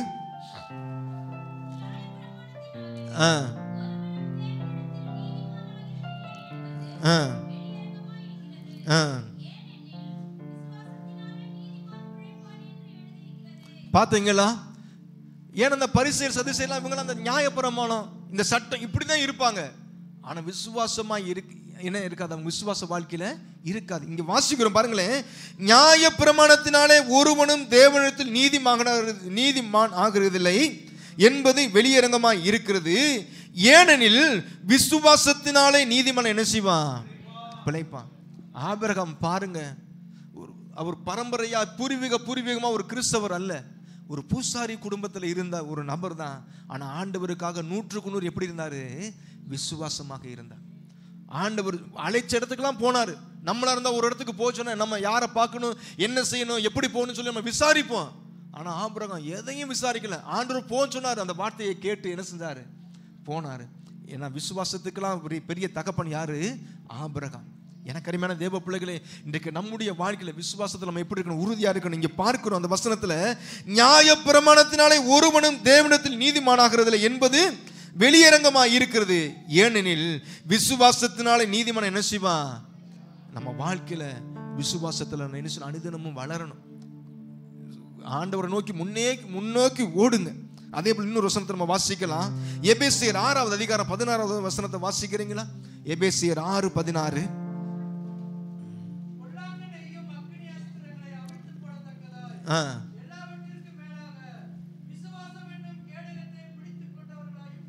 பாருங்க, ஏன்னா நம்மளை சுத்தி நிறைய போராட்டம், மனுஷிக ஆவிகள், பிசாசுடைய கூட்டம், பாருங்க பல விதமான பாப சோதனைகள், பிரச்சனைகள் நம்மளை சுத்தி இருக்கு.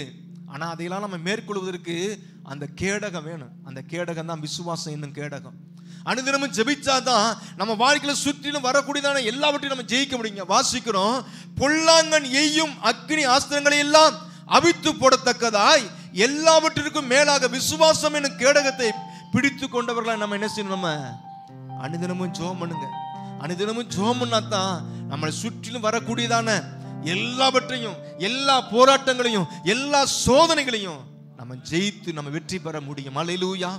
எனக்கு அருமையான தேவ பிள்ளைகளாய் கூடி வந்திருக்கிற நம்முடைய வாழ்க்கையில நம்ம அனுதினம் விசுவாச வாழ்க்கையில வளருவோம், கிறிஸ்துவோடு இன்னும் நெருங்கி சேருவோம். அவர் நம்முடைய வாழ்க்கையில பெரிய காரியங்களை செய்வார். கண்கள் மூடி நம்ம ஜெபிக்கலாமா? கண்கள் மூடி நம்ம ஜெபிப்போம். அல்லேலூயா. ஆண்டவரே,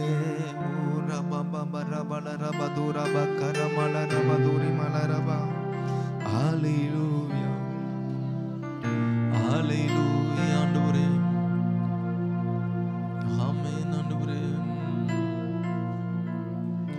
ஓ ரபலரபா, ஆமென். கிறிஸ்துவுக்குள் வாழும் எனக்கு எப்போதும் வெற்றி உண்டு. கிறிஸ்துவுக்குள் வாழும் எனக்கு எப்போதும் வெற்றி உண்டு. வெற்றி உண்டு, வெற்றி உண்டு, வெற்றி உண்டு, நமக்கு வெற்றி உண்டு, வெற்றி உண்டு. ஆமே, வெற்றி உண்டு, வெற்றி உண்டு, நமக்கு வெற்றி உண்டு. ஆமே, என்ன துன்பம் வந்தாலும் நான் கலங்கிடவே மாட்டேன்.